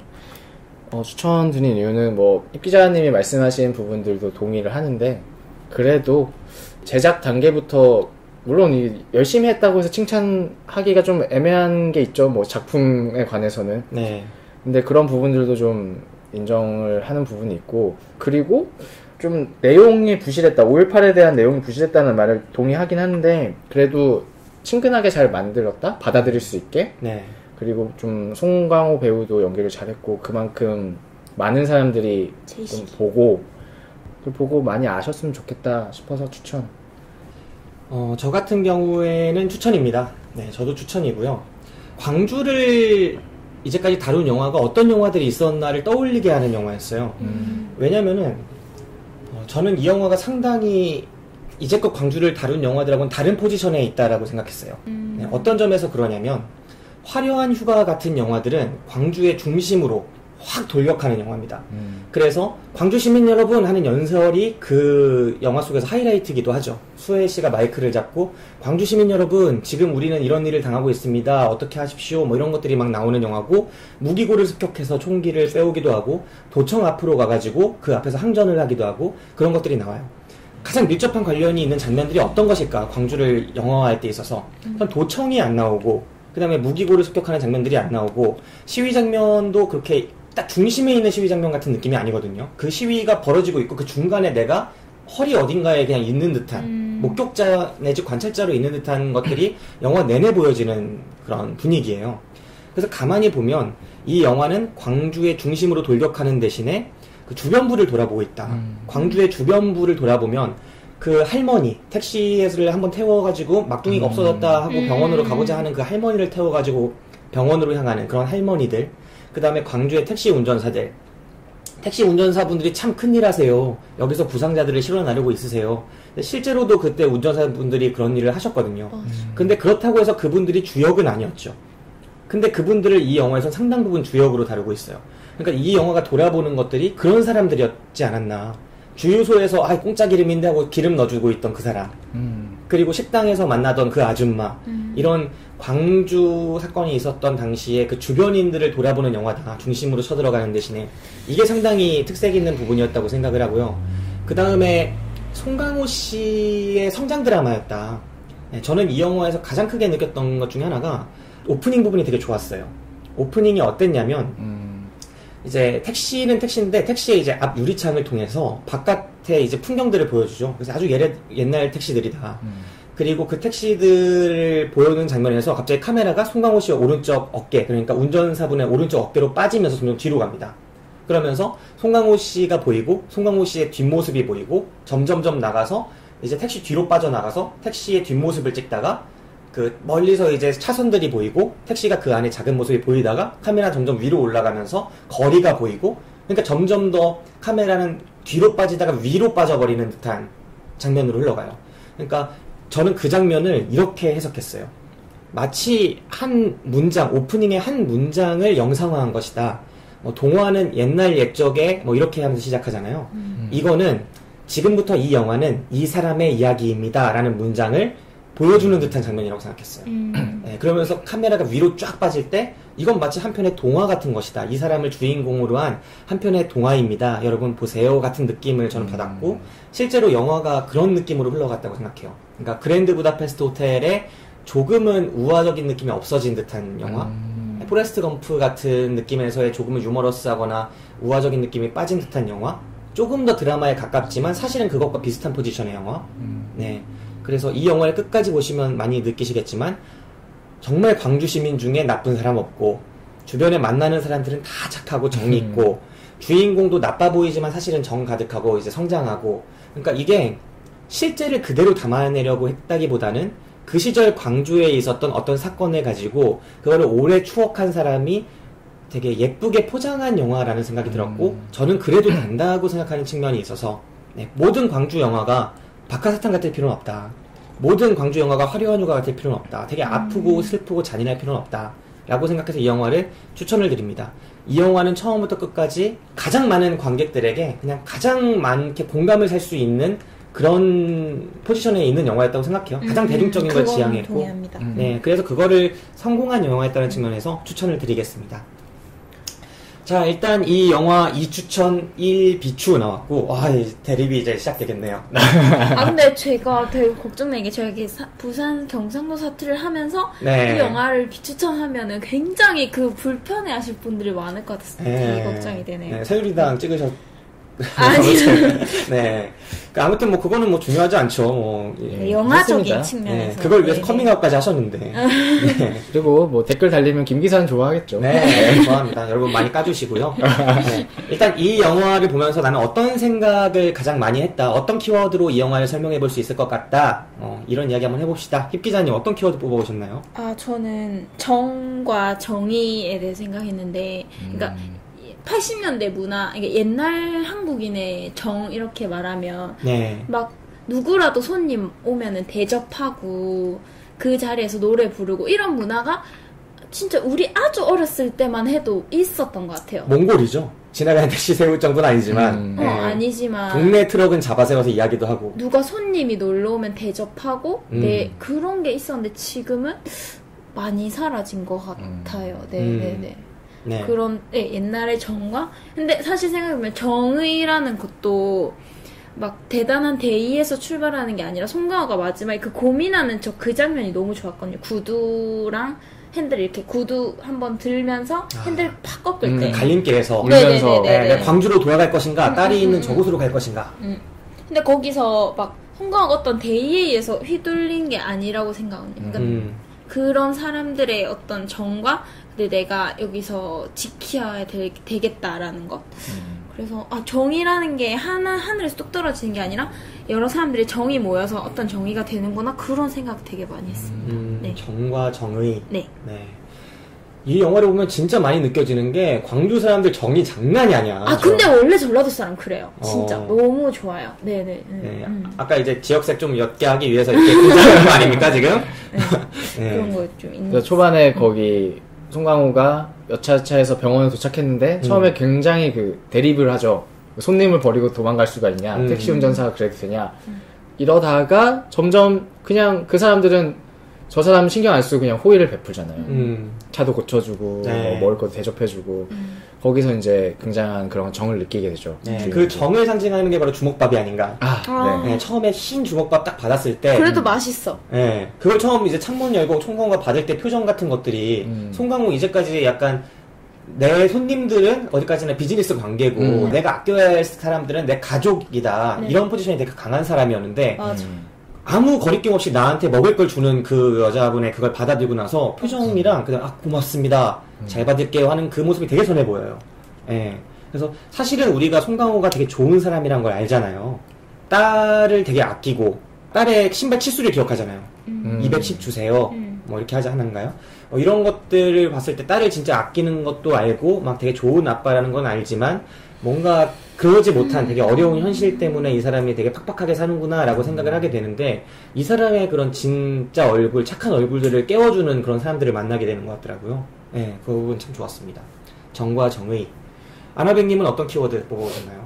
저도 뭔가 이렇게 대립되는 두 개를 가져왔는데 좋은 사람과 똑똑한 사람? 이런 거 가져왔어요. 왜냐면 제가 이 택시 운전사를 가지고 쓴 비평을 하나 읽었는데요. 네. 이게 까는 거죠. 뭐냐면 뭐 힙 기자님이 말씀하신 거랑 비슷한 부분도 있을 것 같은데 다른 5.18 영화에 비해서 진보하지 않았다. 뭐 그런 내용이었어요. 제가 다시 찾아보려고 했는데 다시 못 찾았는데 광주에 대해서 제대로 설명하지 않았다. 광주 사태에 대해서. 그리고 시민들을 그저 피해자로만 그렸다. 네. 아까 말했듯이 이제 무기고 해가지고 막 대항하기도 하고 뭐 그런 모습도 있는데 그런 모습이 전혀 나오지 않았고 그리고 송강호 캐릭터도 까더라고요. 예를 들어서 뭐 이렇게 효자동 이발사나 괴물, 변호인 이런 데서 처음에 그냥 소시민이었다가 각성하고 뭔가 이제 공동체를 위한 생각을 좀 하는 이런 캐릭터들이 수가 없이 많았다. 그 틀에 갇혀버린 거 아니냐 뭔가 그런 부분들을 까는 내용이었어요. 근데 저는 이렇게 생각을 하면서 아까 김 기사가 말했듯이 이 영화는 공감할 수 있는 부분을 최대한 넓힌 것 같다. 그리고 대중을에게 설득하는 영화. 만약에 여기서 그렇게 심각하게 막 설명을 하고 최대한 고증을 자세하게 하고 이랬으면은 공감을 샀을까? 라는 얘기를 하고 싶은 거죠, 저는. 그러니까 좋은 사람, 똑똑한 사람을 왜 키워드를 했냐면 우리가 뭐 정치적인 대립이 있고 또 대선 국면이나 이럴 때 상대방을 설득하기도 하고 내 논리를 펴기도 하고 그렇게 하는데 보통은 똑똑한 사람보다는 그냥 좋은 사람 말을 듣는다는 거죠. 제가 하는 얘기니까 맞겠지. 따지지 않고. 근데 정확한 이야기라고 똑똑한 사람인데 뭔가 마음에 안 들어. 에이, 약간 이렇게 된 거죠. 제가 그런 얘기를 되게 많이 듣거든요. 그 주변에 교사들도 많고 친척분들의 교사들이 많은데 전교조 욕을 많이 하세요. 왜냐하면 본인의 일도 하지 않고 남들을 힘들게 하면서 그런 논리만 계속 펼친다. 말만 하고 엄청 세게 나가고 사용하는 단어도 세고 그리고 너네는 깨우쳐지지 않은 지금 뭐 계몽당할 대상이야처럼 느끼게. 근데 사실 어떻게 보면 전교조는 정말 필요한 단체고 제 역할을 해야 되는 곳인데 그렇게 포지셔닝이 된 거죠. 그런 사람들이 있으니까. 근데 그 사람들이 하는 말이 틀렸을 거라고 생각하진 않아요. 근데 우리가 사는 일상에서 그 사람들이 자연스럽게 녹아들지 못하고 그냥 떨어져 있는 섬 같은 그리고 네. 섬에서 계속 떠드는데 나한테 안 와닿는 거죠. 데모하는 학생들처럼. 그렇죠. 송강호를 울리지 못하는 거지 그 학생들의 그래서 그런 키워드를 좀 가져와 봤습니다. 그래서 이 영화는 똑똑한 사람은 아니지만 좋은 사람이다. 네. 그런 것 같아요. 저도 아나백님하고 어느 정도 엮일 수 있는 부분이 있어요. 제가 이 영화를 생각하는 가장 큰 키워드는 통속이라는 말이에요. 통속적인 영화라고 저는 이 영화를 생각합니다. 이 영화는 처음부터 통속적인 걸 노리고 만들어진 영화라는 걸 첫 장면에서 드러내요. 아까 말씀드린 그 오프닝 장면에서 깔리는 음악 기억하세요? 단발머리. 네. 그 시대에 가장 통속적일 수 있는 가요를 선택해요. 이 영화는 그런 가요를 2번, 3번에 걸쳐서 반복해서 보여주죠. 그러면서 송강호가 직접 그걸 따라 부르기도 하고 하면서 사실 그 시대에 다른 노래들 얼마나 많았겠습니까? 통기타 치고 뭐하고 다른 노래들도 많았겠지만 저항적인 뭐 포크송도 네, 있고 그 락음악도 있고요. 이 영화가 선택하고 있는 이 노래만큼 가장 그 시대에 많은 사람들한테 불린 노래는 없을 거라는 거죠. 이 영화가 처음부터 끝까지 선택하고 있는 지점들이 바로 통속적이다라는 겁니다. 영화에서 순간순간 그런 게 되게 많이 지나가는데요. 인물의 감정이라거나 감상이라거나 그 인물들이 겪는 이벤트라거나 모든 면에서 가장 많은 사람들한테 공감을 살 수 있도록 설계되어 있는 영화라고 생각해요. 가장 많은 사람들의 감정. 어떤 부분이냐? 일단 송강호 씨가 딸을 하나 데리고 있어요. 어린 딸. 엄마는 심지어 없어. 그리고 친구네 집에 얹혀서 지금 사는데 친구네 그 주인집이죠. 어떻게 보면 그 친구 집이. 주인집 아들하고 계속 싸우는데 갇히고 여자애가 그래도 그거에 대한 말을 잘 못해. 예.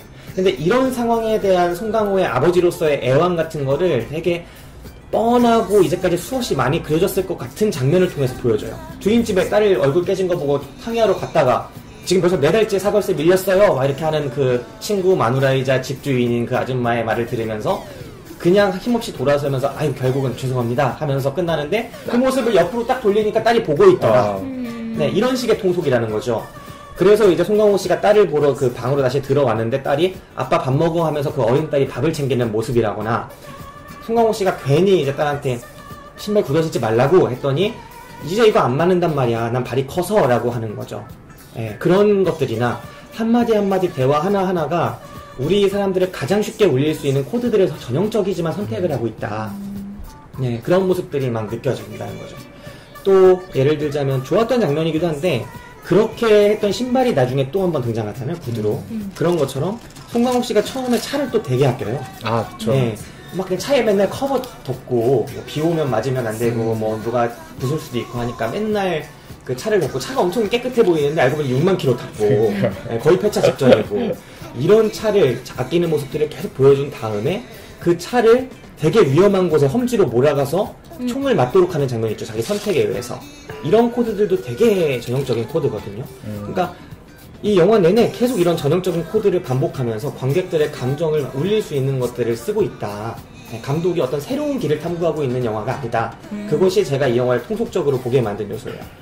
나중에 가서 그 전혜진 씨잖아요. 그 친구 마누라, 그러니까 그 집주인 여성이. 네. 그 여성이 영화 거의 후반부에 딸을 어떻게 대하는지가 한 장면을 통해 쫙 보여주죠. 맞아. 정말 사려깊고 좋은 장면이에요. 처음에 나쁜 분인 줄 알았죠. 네, 근데 그분이 아무도 없는 상황에서 아들과 딸이 있을 때 아들을 꾸짖잖아요. 맞아. 딸한테 되게 좋은 말을 하면서 아 들어가자 이제 저녁 먹자 하는 모습을 보일 때 우리는 이 한 장면만으로도 이 아주머니가 이제까지 이 사람들을 어떻게 대했는지 그러니까 이 영화 속에 나쁜 사람이 단 한 명도 없는 거예요.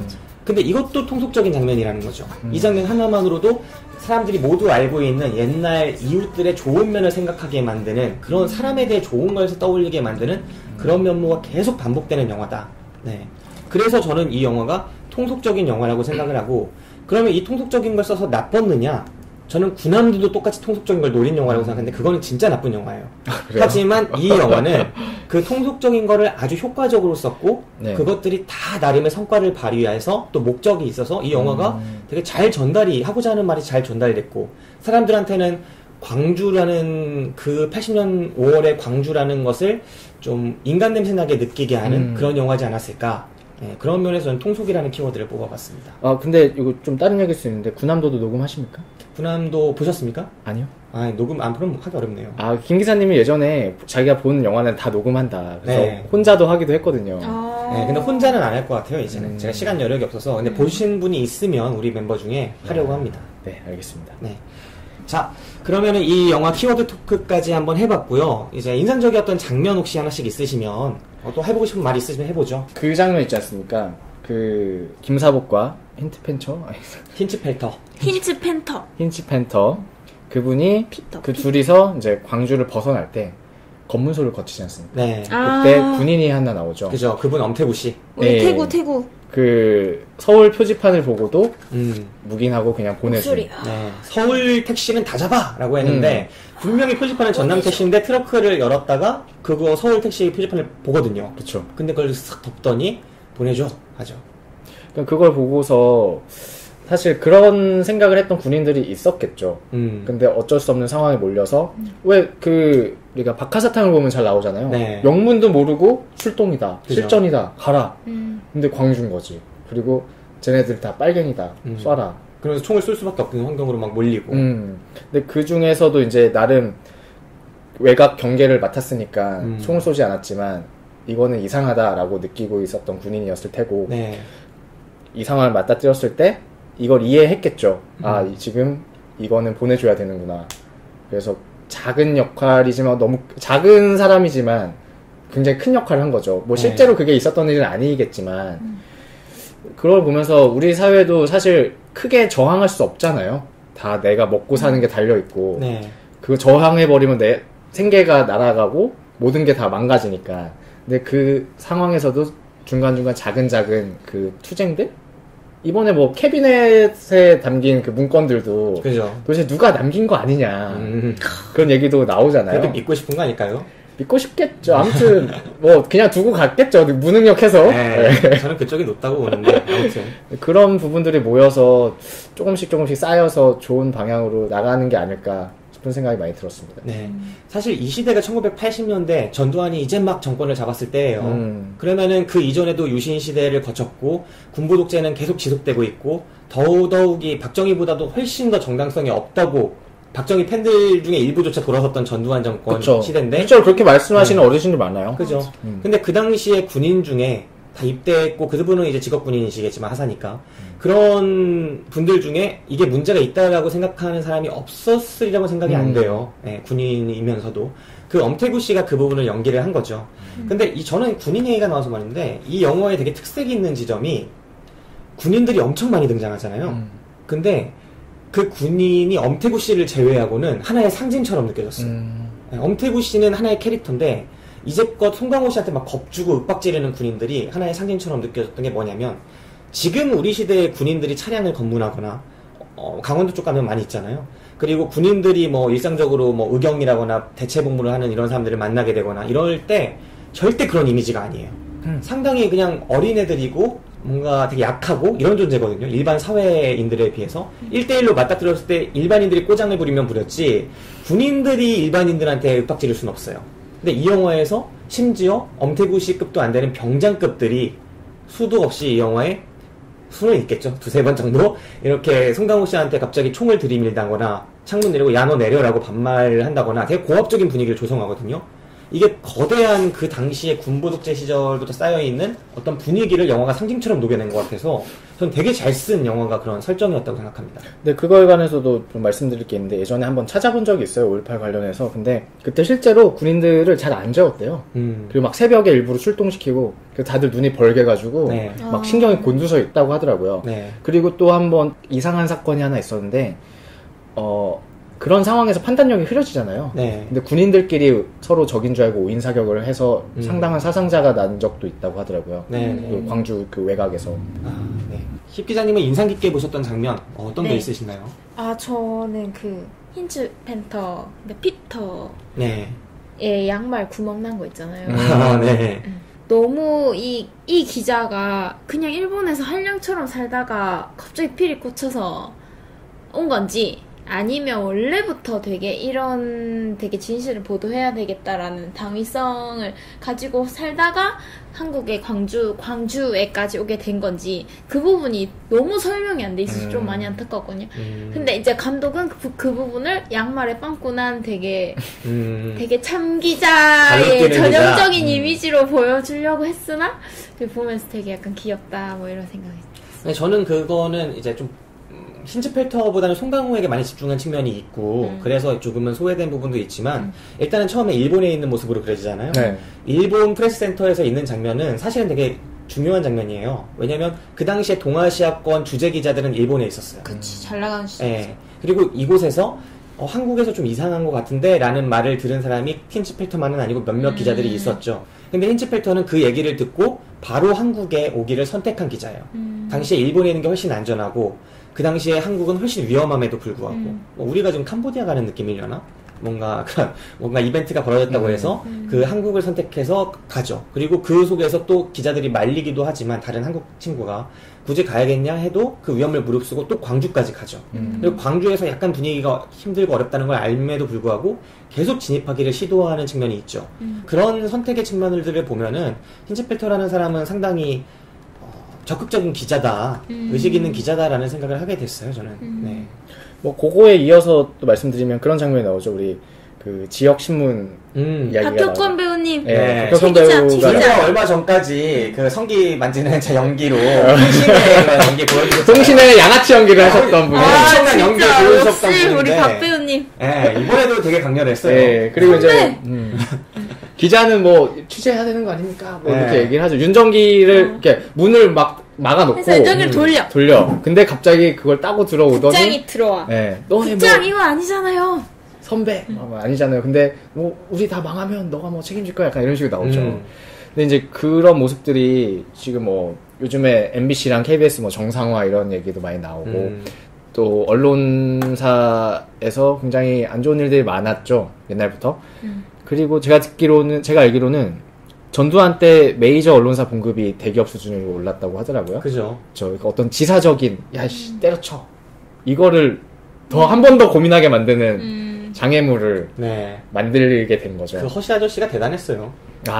네. 그분이 다시 나와야 된다는 뭐 홍보팀 분들은 굉장히 그런 얘기를 많이 하더라고요. 너무 많다. 네. 언론사가 또 통폐합하고 연봉 올려주고 전형적인 수법에 완전히 그때 한국 언론이 그때 많이 망가진 거죠, 사실은. 네. 맞아요. 네, 그 전에도 뭐 상태는 안 좋았지만 언론의 역할에 대해서도 조금 달아줬기 때문에 생각해볼 지점들이 있었던 것 같아요. 네. 언론 그 부분에서 이제 그분은 계속 이걸 보도하고 싶고 진실을 알리고 싶은데 처음에 이제 사람들이 택시 운전사가 약간 비아냥되면서 그러잖아요. 그렇죠. 진짜 저도 많이 들었는데 기사를 써야 기자지. 그리고 기사도 안 쓰는데 내가 왜 태워줘? 막 이렇게 얘기를 하죠. 그분들 이제 5.18을 위해서 광주를 위해서 계속 무보수로 이렇게 일을 하는 거잖아요. 택시 운전사들. 네. 근데 기자는 넌 안 태우겠다고. 태워봤자 기사 안 나가는데 뭔 상관이냐. 네. 박형권 씨는 그 중에서도 이제 의식이 있어가지고 그걸 진짜 보도하고 싶어서 이곳저곳 많이 다니는데 근데 자기가 한 거는 맨날 안 나가고 백지신문이 나가고 있고 TV를 틀면 다 거짓말이고 그러니까 자기도 참 답답해서 그렇게 일종의 독립운동하듯이 거기서 그렇게 한 건데 국장 쪽이 훨씬 많잖아요. 국장 쪽 기자들이. 그렇죠. 문을 부수고 막 들어오는 그분들의 논리는 상대는 세고 우리는 계란으로 바위치기인데 뭐가 바뀔 줄 알아? 라는 대사를 하죠. 너 때문에 신문도 없어지고 이 사람들도 다 끌려가서 고문당하고 하면 어떡할 것이냐 이런 논리인 거죠. 네, 그런 모습들을 보면은 이 영화에서 사실 유해진 씨가 송강호 씨를 욕을 안 하잖아요. 송강호 씨가 생활인으로서의 삶을 가진 걸 욕을 안 하잖아요. 맞아. 네, 그러니까 5만 원 이거 받아야지. 그치. 그 당시에 사실 이거 뛰고 50만 원씩 챙기는 건 진짜 나쁜 놈인데 근데 이거 받아가야지. 택시기사가 운전을 하기로 하고 약속한 보수를 받는 게 왜 잘못된 것이냐. 그리고 집에 딸 생각해라. 이런 것들을 계속 일깨워주시거든요. 여기는 여기 사람한테 맡기고 너는 가야지. 이런 말들을 하실 때 그리고 돌아왔을 때 왜 돌아왔어? 이렇게 말하는 것도. 그러니까 이 영화는 철저하게 사람에 맞춰진 영화다. 이것이 정의다. 나가서 마이크 쥐고 싸우거나 무조건 기자들이 거기서 취재해서 막 보도를 하거나 아니면은 그 도청 앞에 가서 항전하거나 이것만이 참된 길이 아니라 그냥 양심에 맞게 살고 싶은 그 사람들의 이야기. 근데 그거를 막는 어떤 부조리함에 대한 이야기. 송강호 씨가 딱 저는 적정한 감정선을 탔다고 생각해요. 아까 그 갈림길에서도 모두가 알았을 거예요. 아까 힙 기자님도 말해주셨지만 정의로워서 그걸 돌린 게 아니거든요. 마치 운명의 손이 자기를 딱 선택했듯이 어쩔 수 없어서 이미 관객들도 모두 차를 돌리는 상황이었거든. 태반이. 그렇기 때문에 저는 이 영화가 가장 통속적이고 가장 보편적이고 가장 대중적인 그런 캐릭터를 보여줬다라고 생각을 합니다. 네. 그리고 하나 저는 불만이었던 건 추격신은 좀 안 나왔었으면 어땠을까? 불꽃 추격신 나오죠. 유해진 씨의 섹시함을 어필하라는 네, 그 멋진 후지. 너무. 난 분노의 질주 더 세븐 리메이크인 줄 알았어. 저는 그냥 거기서 잘 빠져나가서 맞아, 나도 했는데 사람을 말려주기더라 거기서. 저는 말린다 당연히 이제 성공하겠죠. 네. 근데 하나하나 떨어져 나가고 친구들. 너무 통속의 통속 같은 거예요. 잘 안 어울리는. 통속의 정수. 그러니까 이게 감독이 저는 욕구는 느꼈을 거라고 생각해요. 한번 해보면 어떨까? 한번 넣어보면 어떨까? 고민 많이 했을 것 같은데 저라면 이건 좀 과했다라고 생각하는 지점이거든요. 저도 역시.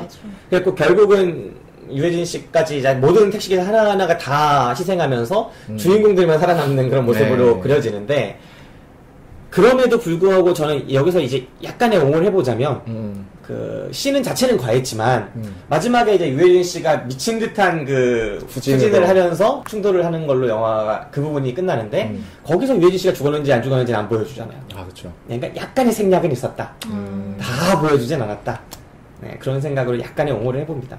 누구라도 그러니까 군함도는 사실은 이런 후진 씨의 결정체거든요. 이런 카체이신의 결정체. 아, 그래요? 네, 그러니까 모든 시도를 다 해요. 그러니까 우리가 영화를 만들 때 기획을 하고 시나리오를 쓰고 그 시나리오를 다시 현장에서 영화를 찍고 그걸 찍은 거를 이제 관객한테 보여주기까지 만드는 사람들은 그 첫 단계, 두 번째 단계, 세 번째 단계 겹치잖아요. 그때 그쵸. 직접 극장에 걸려서 관객이 어떻게 볼지를 알아차리는 거, 똑같이 공감하는 건 정말 어려운 작업이에요.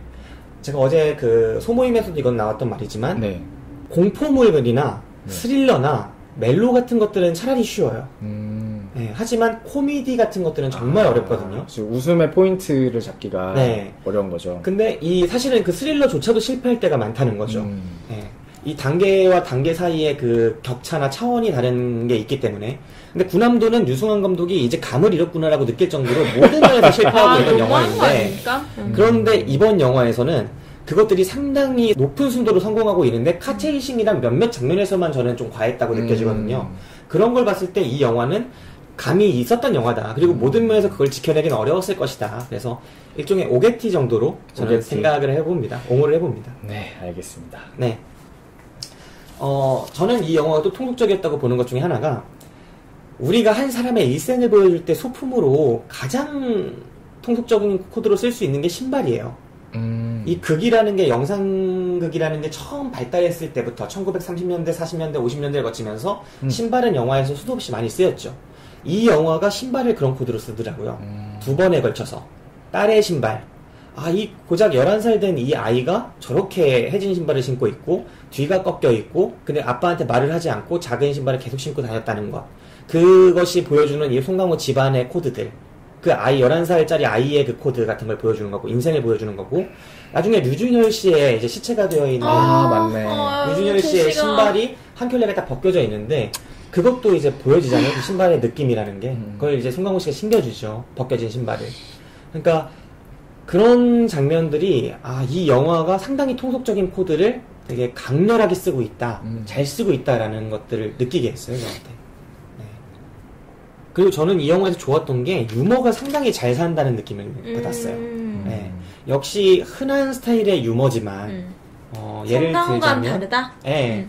그러니까 송강호 씨가 처음에 이제 집으로 퇴근해서 돌아오면서 막 닐리리 막 이러면서 돌아오면서 아이들이 앞에서 집에서 축구를 하고 있는데 공을 빼앗아가지고 막 드리블하는 것들이 되게 분위기가 좋게 흘러가요.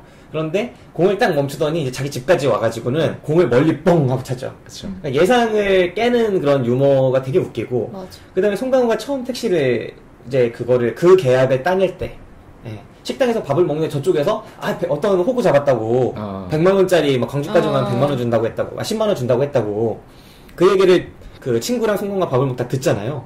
친구가 뒤를 보고 있다가 야 근데 너도 영어 할 수 있지 않냐 하고 딱 송강호를 봤더니 송강호가 없어. 되게 흔한 씬인데 다시 저쪽을 보니까 송강호가 춤추면서 가고 있고 근데 흔한 씬인데 되게 유머러스하고 또 그 돈을 이제 친구 집이라는 걸 알게 되잖아요. 그 자기가 얹혀 사는 집이. 근데 아내한테 그 밀리는 월세를 주기 위해서 친구한테 돈을 빌리는 장면이라거나. 되게 재밌었어. 예, 그 다음에 뭐 차 수리비가 5,000원인데 4,000원으로 깎았다가 또 3,000원으로 깎고 막 이런 장면들. 그러니까 유머가 상당히 순도 높게 터진다. 예, 앞에 말씀드렸듯이 코미디가 가장 그 감을 잡기 어려운데 코미디가 이만큼 살아있으면 정말 좋은 것이다 라고 저는 생각합니다. 근데 저는 뒤집어서 그때 되게 송강호 배우의 비애를 느낀 게 예를 들어 엄태구 배우 같은 경우는 밀정에서 완전 악으로 나오다가 지금은 이렇게 약간의 캐릭터 변화를 자기가 줄 수 있잖아요. 그러니까 그 밀정을 기억하는 사람들은 더 심장 떨릴 거 아니야. 엄태구 나왔네 어쩌지? 이렇게 되는데 그리고 박혁건 배우도 완전 양아치 그런 양아치 연기하다가 이런 참 기자의 역할도 하고 그러니까 스스로 변화를 줄 수 있는데 아까 구남도의 뭐 송중기 배우나 송강호 배우는 어떤 이제 뭐라 해야 되지 국가대표의 이미지가 있는 거야.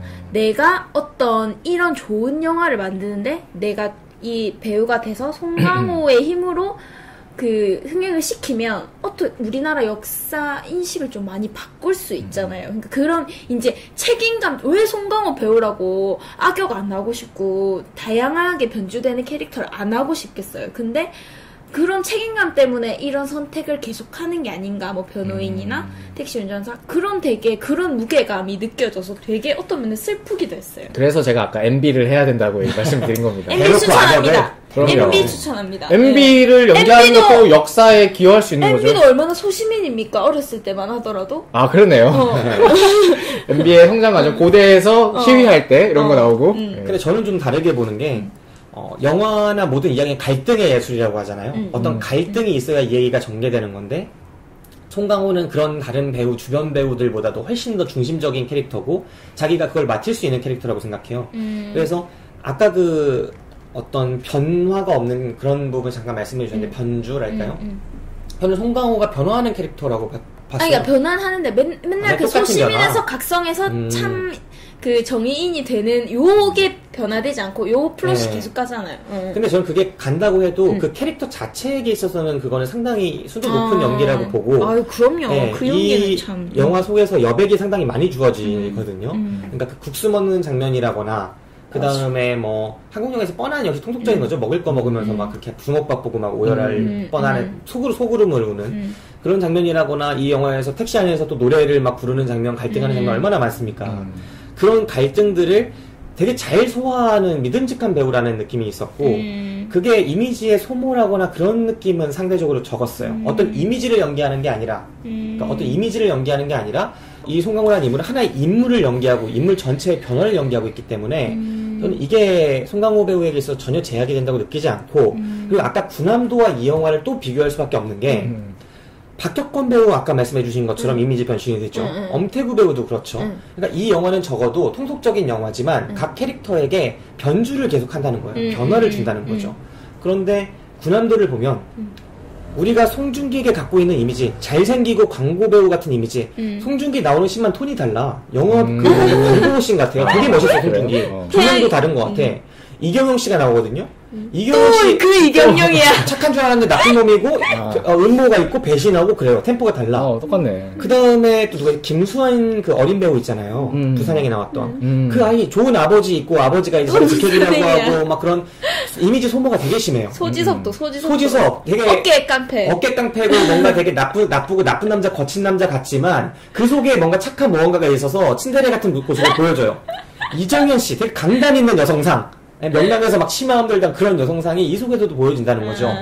막 힘들게 살지만 그 속에서도 억척스럽지만 뭔가 강한 무언가가 있는 약자를 돌보는 여자. 뭔가 이런 캐릭터 소모가 너무나 전형적으로 유승화는 흘러가는데 이 영화에서의 배우 씀씀이를 보면 그래도 뒤집는다. 맞아. 네. 유해진 또 어떻습니까? 유해진 캐릭터 맨날 캐릭터 똑같아 하지만 실제로는 다르거든요. 비슷한 캐릭터 가져가면서도 엄청나게 달라요. 맞아요. 그 번호판을 보자기에 싸가지고 와가지고 전해주는 그 속정 깊은 모습이라거나 그러면서도 되게 정당한 일에 나서고 TV를 보면서는 저 가짜뉴스에 분노하지만 누구보다 심하게 막 욕하면서 니미를 하면서 막 분노하지만 밖에서는 송강호가 누가 봐도 막 여기까지 오는데 100만 원 줬대. 그러면 친구들이 막 다 분노해. 다 동료 기자들이. 나도. 형님 이거 보소. 뭐 이렇게 육부야지 한 마리가 온 개울을 다 흐린다더니 이런 놈은 돈 받을 자격이 없다고 막 뺐는데 형님도 한마디 하소 이랬더니 그냥 놔두라고. 그리고 심지어 아내가 없다는 느낌이 좀 나니까 더 챙겨주려고 그러고. 그렇죠. 네, 이런 것들이 조금 그 다른 연기를 보여준다. 근데 지금 그냥 거의 빈디젤인 줄 알았어. 차 몰고 나올 때. 빈디젤이 포러커랑 차 몰고 나온 줄 알았어. 네. 그 정도 느낌이었죠. 분노해질 줄 알았죠, 거의. 네. 그리고 송강호 배우 그 필모를 그냥 보는데 다양하네요. 되게 옛날 영화지만 너무 옛날 영화구나. 좋은 놈, 나쁜 놈, 이상한 놈. 2008년도네요. 네. 최근에는 뭐 nem국민수 있었고요. 네. 그다음에 사도, 사도 밀정. 사도는 또 다른 트랙이었죠. 사도가 악역적인 느낌이 그쵸. 강박이 계속 있고. 그 굉장히 그 영조를 연기 잘하셨죠. 네. 그래서 아무튼 최근에 이제 새로운 도전을 하시지 않을까 싶네요. 기생충이라는 영화 주연을 2008년도에 부산에서 찍고 있습니다. 아 그래요? 이건 궁금하네요. 연가시 같은 거 아닙니까? 너무 심한 거 아닙니까? 공주인데요? 아 공주노예요? 네. 너무 심한 거 아닙니까? 네, 사과하겠습니다. 네. 또 저는 되게 좋게 봤던 게 류준열이라는 배우가 제식이 우리 제식이 처음에는 뭐 유해진 씨랑 뭐 같아가지고 성이 그런 식 갖고 들어간 건가 너무 이게 너무 뭔 소리예요? 너무 그냥 막 캐스팅한 거 아닌가 하는 생각이 들었는데 막이라뇨. 첫 인상부터 딱 처음 만날 때 구명 트럭을 탈취해갖고 타고 다니잖아요. 타고 다니는데 거기에 대학생들이 가득해. 이 택시가 걔들을 만나가지고 독일 기자가 내려서 인터뷰를 하겠다고 하는데 제시카 네가 그래도 영어 좀 하자녀 하면서 막 밀어갖고 내려가지고 할 때 그 순박한 느낌. 그때부터 되게 감정이 오더라고요. 저는 유진열 배우가 나온지 몰랐어요. 그리고 정말? 네, 1997인가요? 4인가요? 7. 그것도 제가 뭐 다는 못 봤는데 거기 되게 시크하게 나오잖아요. 그래서 저는 처음에는 누구지? 뭐랄까. 근데 영어 너무 잘하잖아요. 초반에 되게 못하는 초반에 되게 못하는데 갑자기 너무 늘어. 그래서 이렇게 계속 하다 보니까 포텐이 터진 게 아닐까. 그리고 이론은 알고 있거든. 이론은 아는데 외국인을 처음 본 거야. 제가 이번 여행에서 몽골 여행에서 또 하나 인상 깊었던 것, 그리고 개인적으로 되게 중요했던 거 뭐냐면 가이드가 21살 남자애였어요. 근데 영어를 굉장히 잘했어요. 보통 아시아인이면 아시아 영어를 쓰잖아요. 근데 약간 서양 느낌의 영어? 근데 그 친구가 되게 좋았던 게 내가 뭔가 얘기를 하면 그래 계속 들어주고 이거 맞아? 확인해주고 그건 이렇게 하면 돼 이거를 해준 거예요. 그러니까 나중에는 되게 편해서 저도 막 서슴없이 말을 걸고 그래서 그런 경험을 저는 단 한 번도 해본 적이 없거든요 사실. 그게 저한테 굉장히 인상 깊었다. 그래서 갑질 엄청 했네요. 아니죠. 감정노동 엄청 심했어요. 저희가 얼마나 힘들었겠어. 얼마나 잘해줬는데요. 아유 진짜 그래서 돈 주고 있으니까 잘해주지. 돈은 이미 지불돼. 돈은 이미 지불됐고. 네. 그래서 유준열 제식이? 제식이도 힌치페터가 그런 역할이지 않았을까. 영어를 계속 이렇게 사용하면서. 네, 저는 반대 구도라고 봅니다. 노 머니 노 광주 이런 느낌이랄까. 노 머니 노 홉스골. 노 토크 노 머니 이런 거. 그리고 우리 축하드릴 게 있는데 김 기사가 토익 800점이 됐어요. 이거가 정말 자랑할 만합니다. 몇 점부터 시작했죠? 네, 내가 기자할 때도 토익을 보지 않았었는데. 그러니까요. 네. 토익도 안 보고 기자가 됐어. 590부터에 595였죠. 아니 근데 엄청 명문대 나오셨는데 김 기사가 590이 가능한가요? 수능은 잘 봤잖아요. 수능 잘 봤죠. 저 수능에서 영어만 틀린 사람입니다. 그래서 영어 시험 토익을 처음 본 거예요, 그게. 네. 단 한 번도 본 제 데뷔전이 595였지만 불과 이제 몇 달 만에 800을 달성했습니다. 다시는 영화 내가 안 볼 거야, 이제. 전 영어가 너무 싫었거든요, 어렸을 때부터. 네, 그래서 이번에 드디어 극복했다는 생각을 조금 하게 됐네요. 제가 항상 팟캐스트에 얘기하지 않습니까? 김 기사가 자신없어하는 게 두 가지 있다고. 디지털이랑 영어. 그렇죠. 그렇죠. 영어를 극복하셨으면 좋겠네요. 네, 부인하지 않습니다. 제가 언젠가는 영어로 카톡을 하는 모습을 보여드리겠습니다. 아무튼 우리 어떤 얘기하다 여기로 왔죠? 유준열 배우. 유준열 배우도 참 인상적이었다. 네, 그리고 죽을 때 이제 결국은 딱 인질로 잡히잖아요. 그 터미네이터 같은 분들한테 뛰는 거 너무 터미네이터야. 그러니까. 이병헌인 줄 알았어. 근데 그분들한테 잡혀가지고 이제 저 위에 되게 뻔한 장면이잖아요. 위에 있는 애들 내려와라 아니면 얘 죽인다라는 식으로 할 때. 나 필름 던질 뻔했어 거기서. 그때 이제 류준열이 이러지 않았어 좋았어요. 류준열이 도망가요! 막 이렇게 그냥 한국말로 처음부터 한 게 아니라 그래도 한 번 꺾어주잖아요. 그치. 한 번 꺾어준다는 게 저한테 영어로 한번 말할 기회를 주세요. 저기 어차피 독일 외국 기자니까. 그리고 저 사람이 영어 못하고. 그래가지고 영어로 이제 이야기를 하는 장면들 정말 좋았습니다. 그러니까 저는 이 영화가 매우 통속적이고 그런 것들을 골랐지만 각각 중요한 지점마다 하지만 완전히 그렇진 않은 영화였다라고 생각하는 게 전 이 영화의 최고의 장면을 뽑는 장면이 이 장면이에요. 처음에 이제 기사가 류준열 씨랑 통역이랑 그 다음에 독일 사람을 만나게 돼가지고 같이 태우고 높은 건물로 올라가요. 골라갔더니 박혁권 씨가 기자가 있어요. 이미 밑을 보고 찍고 있죠. 그리고 아래에는 시위가 벌어지고 있는 상태인 거예요. 대립이 있는 거죠. 최루탄 가스 막 쏘고 거기서 막 두들겨 패고 백골단 애들이 막 그런 광경이 펼쳐지고 있는데 그때 4명의 모습들, 그걸 지켜보는 사람들, 그리고 다시 현장으로 내려가자라고 하는 모습, 그리고 그때 내려가는 순서 이런 것들이 원래대로라면 여러 가지 대화를 통해서 캐릭터를 풀어야 하는 장면이거든요.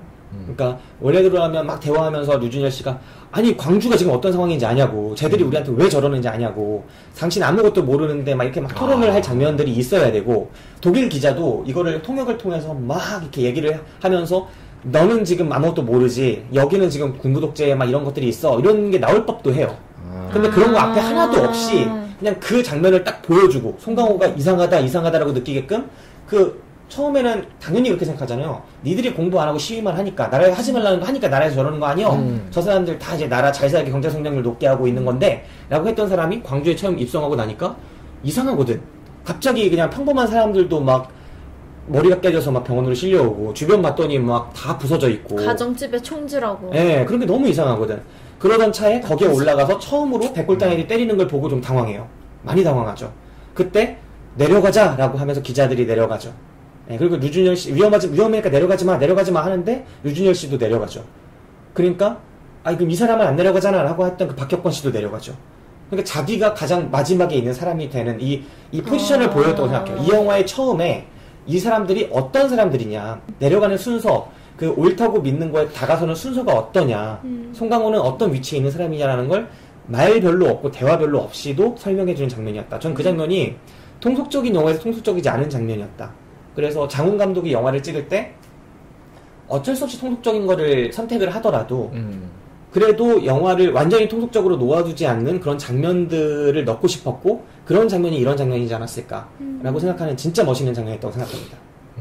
네.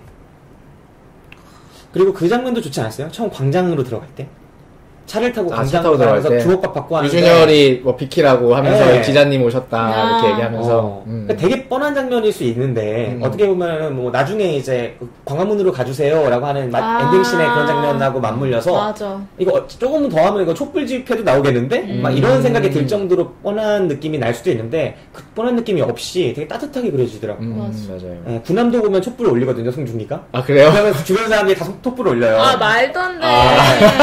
그러니까 이게 촛불이랑 전혀 상관없는데 그러더라고. 왜 내가 진짜 이거는 그 통속을 잘못 활용한 결정판이고 이건 통속을 잘 활용했다. 들으면 들을수록 보지 말아야겠네요. 네, 통속이라는 게 꼭 나쁜 건 아니라는 거를 이 영화를 보면서 느꼈어요. 네, 그렇습니다. 그리고 이 영화에서 제일 좋았던 건 하나 빼먹을 뻔했다. 네. 그럼 막둥이 나올 때 너무 좋았어. 병원에서 막둥이 만났을 때 할머니가 우리 막둥이 아직 뭐 중학교도 졸업 못했다고. 나는 진짜 막둥이 생각했는데 이 영화에서 제일 건장한 사람 등장하죠. 네. 마지막에 60 트럭으로 이렇게 막아버리는. 네. 맞아. 유승원이었으면 그게 마동석이었어. 저는 그렇게 생각해봅니다. 네. 인상적인 장면까지 얘기를 해봤고요. 이제 영광 콘텐츠로 한번 넘어가 봅시다. 이 영화를 보면서 떠올랐던 어떤 영화들이 있으셨나요? 힙 기자님. 네, 저는 영화는 아니고요. 그 한강에 소년이 온다라는 소설. 네네. 어떤 작품이에요? 이게 그 광주 민주화 운동을 다룬 한강의 소설인데 읽다 보면 눈물을 한 바가지를 쏟거든요. 그래서 그러니까 5.18을 가장 고결하게 다룬. 그러니까 좀 저는 이런 5.18이 이렇게 마구 소모되는 게 조금 안타까워서 그래서 이게 되게 좋은 문장을 적어왔는데 이게 되게 유명한 문장이기도 한데 더 이상 어두워지지도 다시 밝아지지도 않는 저녁 속에서 우리들은 밥을 먹고 걸음을 걷고 잠을 잡니다.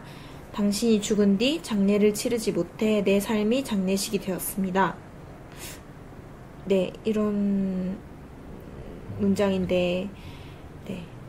그 장례식 하니까 생각나는 게 광주에 8월에 가면은 다 제사를 지낸대요. 제삿날이 그러니까 돌아가신 날이 다 똑같은 거죠. 수많은 집들이. 그리고 그런 얘기를 들으면 되게 소름도 돋고 정말 그때 뭔가가 일어났구나. 영화를 보면 사실 우리는 스크린으로 느끼지만 정말 그 한가운데 있었다면은 어떤 걸 느꼈을까. 저는 그런 생각을 하면서 이번에 영화를 다시 봤는데 그 죽음이라는 거대한 어떤 삶이 뿌리 뽑히는 경험도 있지만 저는 되게 가깝게는 저희 이모가 그날 80년 5월 20일 날 결혼하셨는데 친척들이 다 광주에 사니까 한 명도 못 온 거예요. 그래서 결혼식 사진을 보면 아무도 없어요. 네, 도로가 다 막혀서. 이번 영화에서 사실은 가장 슬픈 장면, 그러니까 그 기자 위르겐 인스펙터가 쓰러져서 아무것도 못하고 있고 망연자실에 있고 유해진도 쓰러져서 류준열 옆에 이렇게 앉아있는데 송강호 씨는 밖에 그 순천이었나요? 그쪽에 갔다 온 거죠. 차를 수리하기 위해서 몰래 갔다 온 상태에서 정확히 얘기하면 서울로 가려고 했는데 또 이제 도망갈까 했었는데 차를 돌려서 온 그 장면에서 유해진이 뭐하러 왔어? 이렇게 말을 하는 장면이 있잖아요. 그때 그런 대화들이 오가요. 여기 시체들이 막 널브러져 있는데 이곳저곳에 광주에 관이 없다고 지금. 맞아. 그런 얘기가 나왔죠. 그리고 옛날에 그런 다큐 한 번씩 안 봤어요? 유튜브에 아마 보면 나올 건데 시체가 이렇게 무더기로 쌓여 있어요. 무더기로. 그쵸. 그리고 여자들이 이렇게 가슴 잘라내고 하는 거. 그거는 아직까지 안 잊혀지는 것 같아요. 중학교 때 한번 그거랑 저는 시체 얼굴을 찍은 사진들 한몰들 그런 거 본 적이 있는데 아직도 인상이 많이 남죠. 저는 이 영화가 앞에도 말씀드렸듯이 광주의 중심부로 쫙 들어가지 않고 광주의 주변부, 그러니까 광주에 살았던 어떤 사람의 시각이나 시선을 느낄 수 있는 영화라고도 생각을 하는데 꼭 모든 사람이 중심부에 있었던 건 아니잖아요.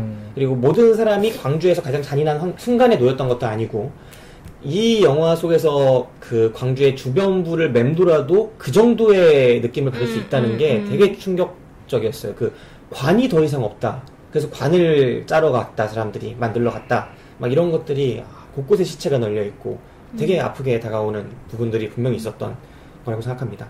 한강 씨의 소설 뽑아주셨고, 그 다음에 안화백님은 어떤 작품 뽑아오셨나요? 저는 그 다큐멘터리인데요. 제목은 5월에라는 다큐멘터리입니다. 네. 그리고 감독은 김태일 감독이라고 이제 이분은 세계 민중사 이런 작업을 하세요. 그래서 그 시작이 5월에라는 아마 이 영화일 테고, 그래서 팔레스타인, 인도 이런 데 가셔서 이제 영화를 찍으세요. 그리고 이분이 독특한 게 가족 제작 시스템? 간의 수공업 제작 시스템. 뭐 그거 아니고 그 가족이 4명인데 김태일 감독님 그리고 부인분 그 남매가 있어요. 그 4명이 전 세계를 돌아다니면서 영화를 찍어요. 그래서 상구네라는 프로덕션인데 상구가 이제 아들 이름이고 어떻게 보면 홈스쿨링 아닌 홈스쿨링? 나중에 상구가 사장이 되는 날까지 그래서 이름이 상구네구나. 근데 이 영화는 당연히 5.18을 다룬 영화고 첫 장면이 버스 안에서 시작이 돼요. 네. 근데 그게 518번 버스예요. 도청 가는 버스가 518번 버스예요. 괜찮다 그거. 네. 그리고 이 영화는 이제 그때 생존했던 사람들, 그리고 영화 도청 안에서 끝까지 저항했던 사람들과 아까 말했듯이 뭐 버스 운전기사, 그리고 주먹밥을 나눠줬던 아지매들을 다 인터뷰해요. 근데 그 부분들이 뭐냐면 되게 울림이 컸던 게, 기억나는 게 이게 노점을 하는, 그리고 과일 장사를 하는 아주머니들이 계셨는데 그때 이제 주먹밥을 만들고 나눠주고 거기 동참했던 분들인데 처음에는 외지인이잖아요. 네. 막 못하러 왔어 시끄러워 막 이러다가 점점 마음의 문을 열고 친한 사람들에게 할 법한 어떤 태도와 말, 그리고 내용들, 그런 걸 전해주죠. 그때 이랬다, 그때 저랬다. 그 사람들 들려주는 이야기는 영화에서도 나왔지만 그 기름 이렇게 나눠주거나 주먹 받아주고, 근데 그런 어떤 거대한 하나의 공동체? 거기서 하는 얘기가, 그런 난리가 났으면 뭐 물건도 훔쳐가고 막 그런 난리굿이 벌어졌어도 이상하지 않은데 정말 자치적으로 그런 기름은 훔쳐갔잖아요. 근데 그거를 누군가 관리를 했잖아. 나눠주고. 그러니까 훔쳐가는 거 맞죠? 훔쳐간 거죠. 주인은 다 뺏겼는데 그 기름 저장 탱크에 있던 거. 그러네요. 왜 미워만 합니까? 자본가는 사람 아닙니까? 주인 아니었을까요, 그 사람이? 아닌 것 같아. 주인은 딴데 있는 것 같아. 그게 몇 억일 텐데, 몇십억이고. 네. 그런 부분들이 되게 증언을 통해서 잘 나타나죠. 그래서 울림도 크고, 또 그런 부분도 나와요. 그때 이제 DJ 정부 들어서면서 그 5.18 기념관? 뭐 이런 걸 짓는데 거기 이권 사업에 대해서 유가족 단체들이 좀 난인돼요. 네, 그래서 거기에 뭐 들어가는 어떤 자판기 사업이라든가, 뭐 부대 사업들이 많겠죠. 네. 그런 거 누가 가져가냐 이런 갈등들도 나와요. 그러니까 아직 그 상처들, 국가로부터 받은 그 상처들이 다양한 형태로 남아 있구나, 이런 것도 보이고, 뭐 아까 김 기사가 말했던 것처럼 중심으로 들어가지만 그 중심으로 들어가는 방법들이 주변부의 사람들의 증언이나 그런 것들을 통해서 들어가서 5.18에 대해서 관심 있는 분이라면 한번 꼭 찾아서 보셨으면 좋겠어요. 네. 제목 다시 한번 말씀해 주시죠. 예, 5월애입니다. 5월 그리고 사랑의 자. 네. 네. 저 같은 경우에는 일단 영화 중에 5.18을 다룬 작품들이 되게 많아요. 네, 정말 많죠. 박하사탕도 있고, 그 다음에 앞에 말씀드린 스카우트, 그리고 꽃잎. 26년, 꽃잎, 5.18과 연관된 뭐 화려한 휴가. 26년이 있었군요. 네, 전두환 죽이려고 막 그런 거잖아요. 진짜 많은 작품들이 있는데, 이거 힙 기자님이 아까 한강 씨의 소설을 말씀해 주면서 고결한이라고 표현을 하셨고, 그 다음에 오늘 이야기를 하면서 이 소모되는 것이 싫다, 5.18 광주의 그런 사건들이라고 말씀을 해주셨잖아요. 근데 저는 반대로 생각해요. 5.18에 대해서 어떤 방식으로든 다룰 수 있어야 한다라고 생각을 해요. 네, 어제 소모임에서도 이걸 가지고 조금 얘기가 나왔었는데 한 분이 그러시더라고요. 5.18에 대해서 그럼 어떤 방식으로 다뤄야 하느냐, 과연 정답이라는 게 있을까, 이렇게 물어봤을 때 저는 접근법이 없다고 생각하거든요. 모든 게 다 가능하다. 우리가 흔히 전쟁 영화를 다룰 때 덩케르크처럼 다루는 사례는 거의 없죠. 보통은 라이언 일병 구하기처럼 다뤘고, 그 플래툰이나 뭐 이런 영화 같은 영화들이 나오기 시작했고, 물론 시점은 잘못됐습니다만, 보통은 막 영웅적인 것들 나오다가, 그 다음에 그 속에 인간 파괴적인 것들도 있다가, 그 다음에 완전히 장르물로 가기도 했다가, 그럼 덩케르크처럼 인물들의 이름을도 제대로 안 불러주면서도 재난영화처럼 그리는 영화가 생겨나고, 그러니까 전쟁에 대해서 수없이 다양한 측면의 영화들이 있을 수 있다는 거죠. 심지어는 전쟁통 중간에 있던 그냥 가정집을 배경으로 한 영화도 있을 수 있는 거고, 또 우리가 역사를 볼 때 정치사적으로 쓰여진 작품이 있고 문화사적으로 쓰여진 역사서가 있고 보는 시각이 되게 다양한데, 그 역사를 민중사적으로 보기도 하거든요. 역사가 배제하고 가끔은 안 돌봐주는 것이 바로 그곳에 실제로 살았던 사람인데, 그런 사람들을 이런 문화적인 콘텐츠로 되살려내는 것도 되게 의미 있는 작업이라고 생각을 해요. 이 통속이라는 것, 80년 5월에 광주에 왜 통속이 없었겠습니까? 통속이 있었는데 그 통속이 지금 그거를 역사적으로 되살리고 숭고하게 되살리려고 할 때는 그 비극적인 콘텐츠를 직시하려고 할 때는 안 보여지는 거죠. 근데 이 영화에서는 그것들이 보여진다라는 게 일단은 의미가 있었다고 생각을 하고요. 사실 광주를 다루려다 실패한 영화들이 정말 많아요. 저는 화려한 휴가가 실패했다고 생각합니다. 화려한 휴가를 보면은 광주에 깊숙이 들어가고 그걸 다 보여주려고 하지만 그 진짜 아픔, 실제 그 먹먹함들을 그대로 표현하지 못해요. 오히려 과장하려고 하고 더 적극적이고 극적으로 표현하려고 하다가 오히려 사람들의 반감을 산다거나 아니면 평가절하되거나 그럴 만한 요소들이 많은 작품이었죠. 그리고 또 다른 영화 26년 같은 경우는 뭐 제작비의 어려움이나 이런 것도 있었겠지만 너무 장르적으로 하려다가 웹툰의 성과에 다가서지 못하고 그냥 한판 놀이극으로 막 끝나죠. 아니 나는 26년 하니까 영화를 전혀 떠올리지 못하고 만화만 생각했는데 그러고 보니 영화가 됐죠. 네. 네, 그래서 막 그 앞에서 2번 싸우고 3번 싸우고 해서 전두환의 집까지 들어가려는, 그리고 그를 죽이려는 막 그런 일들이 벌어지고. 왜 안 죽지? 그때도 이경영 씨가 뭐 역할했던 것 같다는 느낌이 드는데. 아무튼 26년 같은 영화도 있었고. 근데 좋은 영화라고 한다면 지금껏 광주를 대상으로 한 가장 좋은 영화가 저는 스카우트라는 임창정 씨 나오는 영화였던 것 같아요. 그 영화가 이 영화와 가장 비슷한 구도입니다. 잠깐 설명을 해드리면 임창정 씨는 운동권이에요. 근데 다른 의미의 운동권이죠. 운동선수죠. 네, 운동선수. 그래서 운동선수인데 대학교 때 뭘 했냐면, 대학교 때 이제 계속 이제 투수였고 공 던지고 막 이런 걸 하다 보니까 운동선수 유도부, 축구부, 야구부 이런 애들이 시위할 때 무조건 동원돼가지고 학교 폐쇄하는 거, 경찰편에 서는 거 이런 걸 하는 거예요. 그리고 그걸로 장학금을 받고 그걸로 자기 운동을 해. 운동선수가 가난한 애들이 많잖아요. 그러니까 그걸 해요. 그리고 직접 몸을 막 부닥치다 보니까 마치 정경들이 옛날에 시위하는 사람들이 많이 느꼈듯이 과격한 사람들 막 분명히 있을 거 아닙니까? 분노를 느껴요. 왜 학교에서 하라는 거 굳이 하는 거야? 왜 굳이 이렇게 내 주변 우리는 맞기만 하고 있는데 우리 때리고 막 이러는 거야? 하면서 자기들도 때리고 부딪히고 그러죠. 근데 임창정 씨가 사랑에 빠지는데 그 엄지원 씨죠, 상대가. 엄지원 씨가 진짜 운동권입니다. 그래가지고 둘의 이런 감정이 상하고 막 이런 모습들이 막 드러나요. 그런데 그로부터 시간이 흘러서 임창정 씨가 스카우터가 되죠. 운동선수의 꿈을 접게 되고 스카우터가 돼서 뛰어난 선수를 잡아야 되는데, 그때 80년에 선동열이 광주 1구에서 뛰고 있다는 걸 알게 되는 거예요. 선동열을 스카우트해와라! 라는 그런 특명을 갖고 그 스카우터가 광주로 내려갑니다. 그리고 선동열을 꼬시려고 하는데 그때 이 사건이 벌어지는 거죠. 그러면서 영화가 과거와 현재를 오가면서 과거의 일들을 떠올리게 하면서 내가 어떤 사람이었는지 계속 알게 하면서 영화가 흘러가요. 네. 그리고 그 전 연인이었던 엄지원 씨, 그러니까 7년 전에 헤어지고 나서 스카우터가 돼서 광주 내려가는데 엄지원 씨가 거기 있는 거죠. 네. 다시 만났는데 도대체 왜 날 떠났냐, 뭐 이런 식으로 물어보는데 결국 얘기가 안 나오다가 마지막에 알게 되죠. 네, 자기가 알게 되죠. 네. 그래서 이 영화 전체가 한 명의 바뀌는 이야기잖아요. 절대 바뀔지 않을 줄 알았던 꽉 막혀 보이는 그 사람이 바뀌어버리는, 그냥 아무런 생각이 없던 백지 같은 사람이 아니라 아예 송강호 씨랑 포지션이 똑같아요. 아니 쟤들 왜 데모해? 나라에서 하지 말라는데. 근데 그거를 자기가 그 운동선수로서 걔네를 때렸고 뭔가 억압했다는 것조차 잊어버린. 그냥 완전 사회인이 되어있는 그 사람이 내려가서 이 사건들을 보면서 정말 그걸 느끼게 되는 거죠. 뭔가 잘못됐구나. 그걸 알게 되는 그런 식의 영화 스카우트가 있었고, 또 박하야탄 같은 영화는 완전히 접근법이 다르죠. 파괴되어버린 가해자의 삶을 되짚잖아요. 근데 그 사람이 결국은 완전한 순수한 한 사람이었다. 순수한 한 사람이 현재의 시점에 왜 이렇게 타락한 개인이 되어있냐. 그 중심에 광주가 있었다. 5.18 광주 그곳에 가서 오바이 사건을 겪었는데 그걸로 소녀가 죽잖아요. 예, 그걸 통해서 이 한 사람의 삶이 파괴되고 그다음 폭력 경찰이 돼가지고 시위하는 사람들을 잡아다가 패고 이제 똥 쌀 때까지 패잖아요.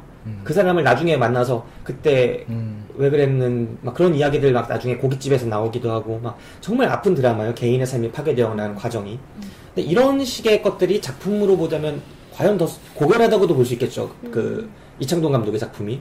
하지만 이런 통속적인 작품이 그거보다 못하냐, 꼭 그렇게 나오면 안 되는 것이냐라고 하면 저는 아니라고 생각한다는 거죠. 네, 그래서 저는 이 영화가 충분히 의미 있었다고 생각합니다. 네, 영광 컨텐츠 시간까지 가져봤습니다. 마지막으로 총평을 해봅시다. 이 영화 어떻게 보셨는지 처음에 비추하셨고 저희는 추천했는데 바뀔 수도 있는 거고요. 네, 어떨지 한번 이야기를 들어봅시다. 힙 기자님. 네, 전 추천하겠습니다. 왜냐면 비난이 두려워서 지난주에 부산역에서 애국 시민연대가 5.18 유공자들이 특혜를 받고 있다. 네, 내용의 시위를 일주일 동안 하셨어요. 네. 지금도 뭐 이렇게 서명 받고 있던데요? 네, 서명 받고 있고 또 활동 많이 하고 계시거든요. 그 대전역 가셔서 이번 주는 대전역에서도 활동을 하세요. 근데 이런 아직까지 역사를 제대로 받아들이지 못하는 분들이 너무 많은 것 같아요. 그래서 택시 운전사 같은 영화가 국민들이 좀 더 많이 봤으면 하는 영화가 없도록 국민들이 역사인식이 많이 좀 보편화됐으면 상식의 기준에 좀 많이 오셨으면 좋겠습니다. 이분들 보면은 너무 안타깝고 이분들 그만하세요. 이제 제가 꼭 5.18 유족회는 꼭 이런 분들을 적극적으로 법적으로 고소하셔가지고 네, 이런 분들이 더 이상 광장에 활개치지 않도록 그런 날이 왔으면 좋겠습니다. 하백님 어떻습니까? 지금 계몽적이지 않았습니까? 정교조 같지 않았어요? 저 근데 원래 좀 계몽병이 있거든요. 그래서 칼럼 쓰면 맨날 타사 기자들이 가르치지 마라. 계몽병 진짜 극혐이라고. 뭐 이 기자가 좋은 사람이 되면 됩니다. 하기야.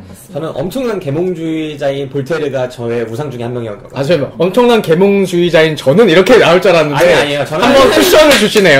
볼테르가 역시 통속적이지 않아. 네, 그 시절에 백과사전파 기억합니까? 배웠던 거. 네, 세상 모든 거를 알려주고자 했던, 알려주면 세상이 좋아진다고 믿었던. 근데 백과사전이 수백 권 출판됐지만 세상은 전혀 바뀌지 않아. 바뀌었겠죠? 네. 근데 아까 이제 힙 기자님께서 그 시위하시는 분들 말씀을 하셨는데 제가 수요일인가 목요일날 법원에 갔다 왔어요. 네. 서울지방법원에.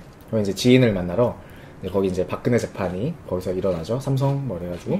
근데 거기는 이제 우리가 듣듯이 법원 안에서도 굉장히 많은 지지자들이 와서 난동을 피우지만 그 법원 밖에 그 교대 삼거리가 있어요. 거기서 나이 드신 할머니랑 할아버지들이 그 땡볕에 그 더운 날 태극기를 이렇게 흔들면서 X자로 가로 저으면서 이제 선전전이라고 하죠. 우리 운동권 말로. 네. 그걸 하고 계시더라고요. 근데 그런 분들이 애국이란 이름을 달고 태극기를 흔드시더라. 거기 물론 송조기도 있었고요. 네. 그거 보면서 참 안타까웠죠. 네. 힘드신데 그냥 실내에서 하시지 왜 여기까지 나와서 이렇게 하시나. 사실 이번 영화 보면서도 안타까웠던 게 그 관에 처음에 병원 들어가는데 관에 태극기가 덮여 있어요. 네네네. 그래서 난 태극기가 이거 진짜 태극기가 뺏기는 느낌이 너무 드는 거야. 맞아. 원래 태극기는 그런 거였어. 네. 그래서 이제는 태극기를 보면 되게 부담스럽고 왠지 모르게 좀 안 좋은 것 같고. 네, 그런 느낌이 들거든요, 사실은. 근데 제가 어렸을 때는 엄청난 국뽕주의자였어요. 그래서 막 2002 월드컵 나왔을 때 진짜 장난 아니었고 막 그랬거든요. 태극전사 막 이런 거 되게 좋아하고. 근데 요즘 들어서 진짜 너무 우리 아이들에게 그 애국심을 잃게 만들고 계시지 않나 그분들이.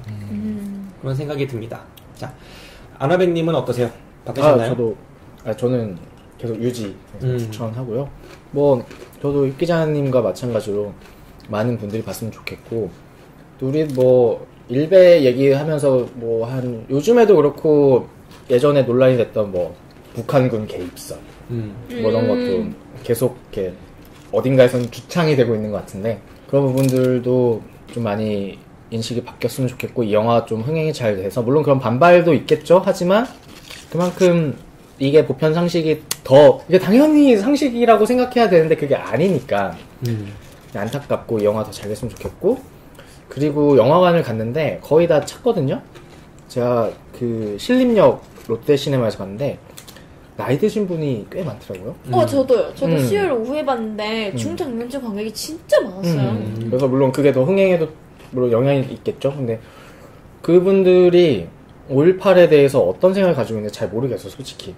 그냥 부채감일까? 아니면 그냥 홍강호, 좋은 영화인가 보다 해서 오셨는지 잘 모르겠는데, 아무튼 그런 분들, 나이가 좀 있으신 분들도 보신다는 게 좀 고무적인 것 같고, 그래서 저는 추천. 네. 영화도 재밌었습니다, 저는. 네.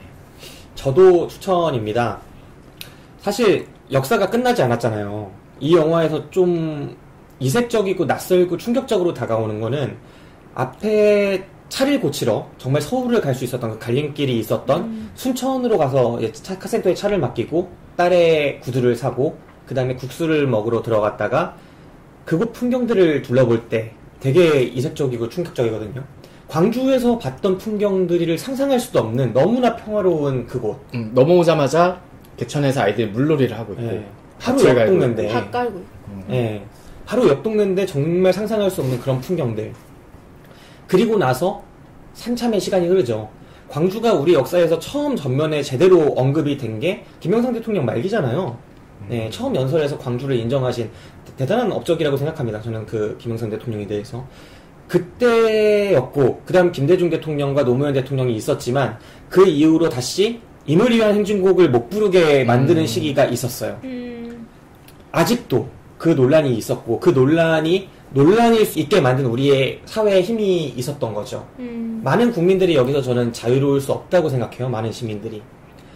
순천 시민들 가까웠던 뭐 남원 시민들 뭐 이게 다 있겠죠. 점점 멀어져서 이제 경상도 쪽도 있을 것이고 서울 쪽도 있을 것이고 광원도 쪽도 있을 것이고 그 다음에 우리 후세대 그걸 경험하지 못한 80년 5월 이후에 태어난 사람들까지도 계속 그런 것들이 이어져 왔다고 생각할 때 이 광주를 모욕하고 더럽히고 아직도 빨갱이의 그것이다 라고 말하는 분들이 계시고 이것들을 우리가 완전히 몰아내지 못하고 있을 때 저는 거의 그런 말을 하는 거는 나치의 재림이라거나 그렇게 다뤄야 한다고 생각을 하거든요. 맞아요. 맞습니다. 국가적인 폭력이 그렇게 대규모로 이루어졌는데 군에 의해서 그거를 우리 사회가 인정을 아직도 확실히 하지 않고 있는 듯한 느낌을 받게 될 때 얼마나 충격적입니까?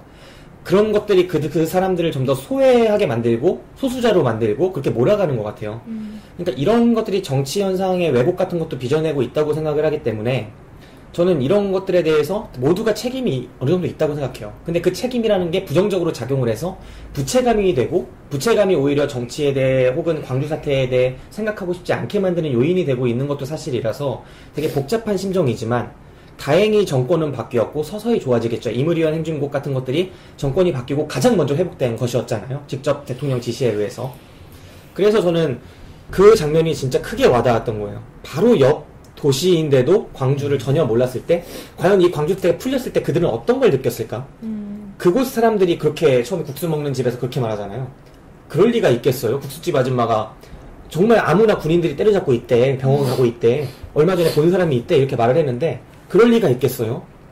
군인들이 그럴 리가 있겠어요? 잘못된 소리겠죠? 라고 하는 사람들이 있었고 그 사람들의 목소리가 과연 없었을까? 도로가 풀리고 했을 때 그럼 광주 사람들이 느꼈던 그 억울함과 그거는 정말 얼마나 큰 것일까? 예. 아무렇지도 않은 거야 세상은. 예. 나는 그랬는데 내 자식이 그랬는데 좀 이 영화가 그래서 저는 되게 유의미한 영화라고 생각해요.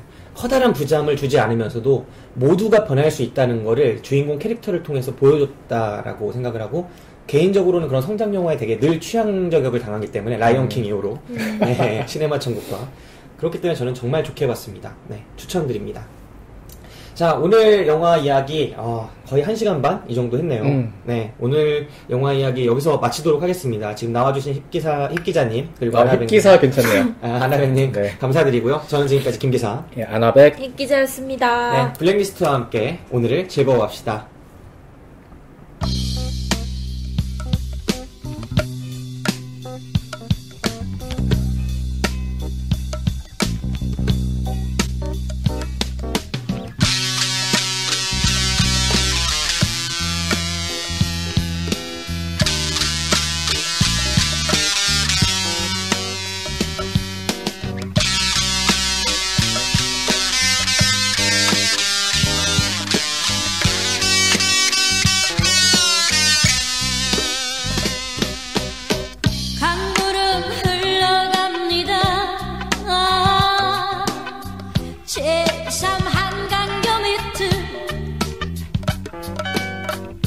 당신과 나의 꿈을 싣고서 마음을 싣고서 젊음은 피어나는 꽃처럼 이 밤을 맴돌다가 새처럼 바람처럼 물처럼 흘러만 갑니다. 어제 다시 만나서 다짐을 하고 우리들은 맹세를 하였습니다. 이 밤이 새이면 첫 차를 타고 행복 어린 거리로 떠나갈 거예요. 뚜루뚜루뚜 강물은 흘러갑니다. 제3 한강교 밑은 바다로 쉬지 않고 바다로 흘러만 갑니다.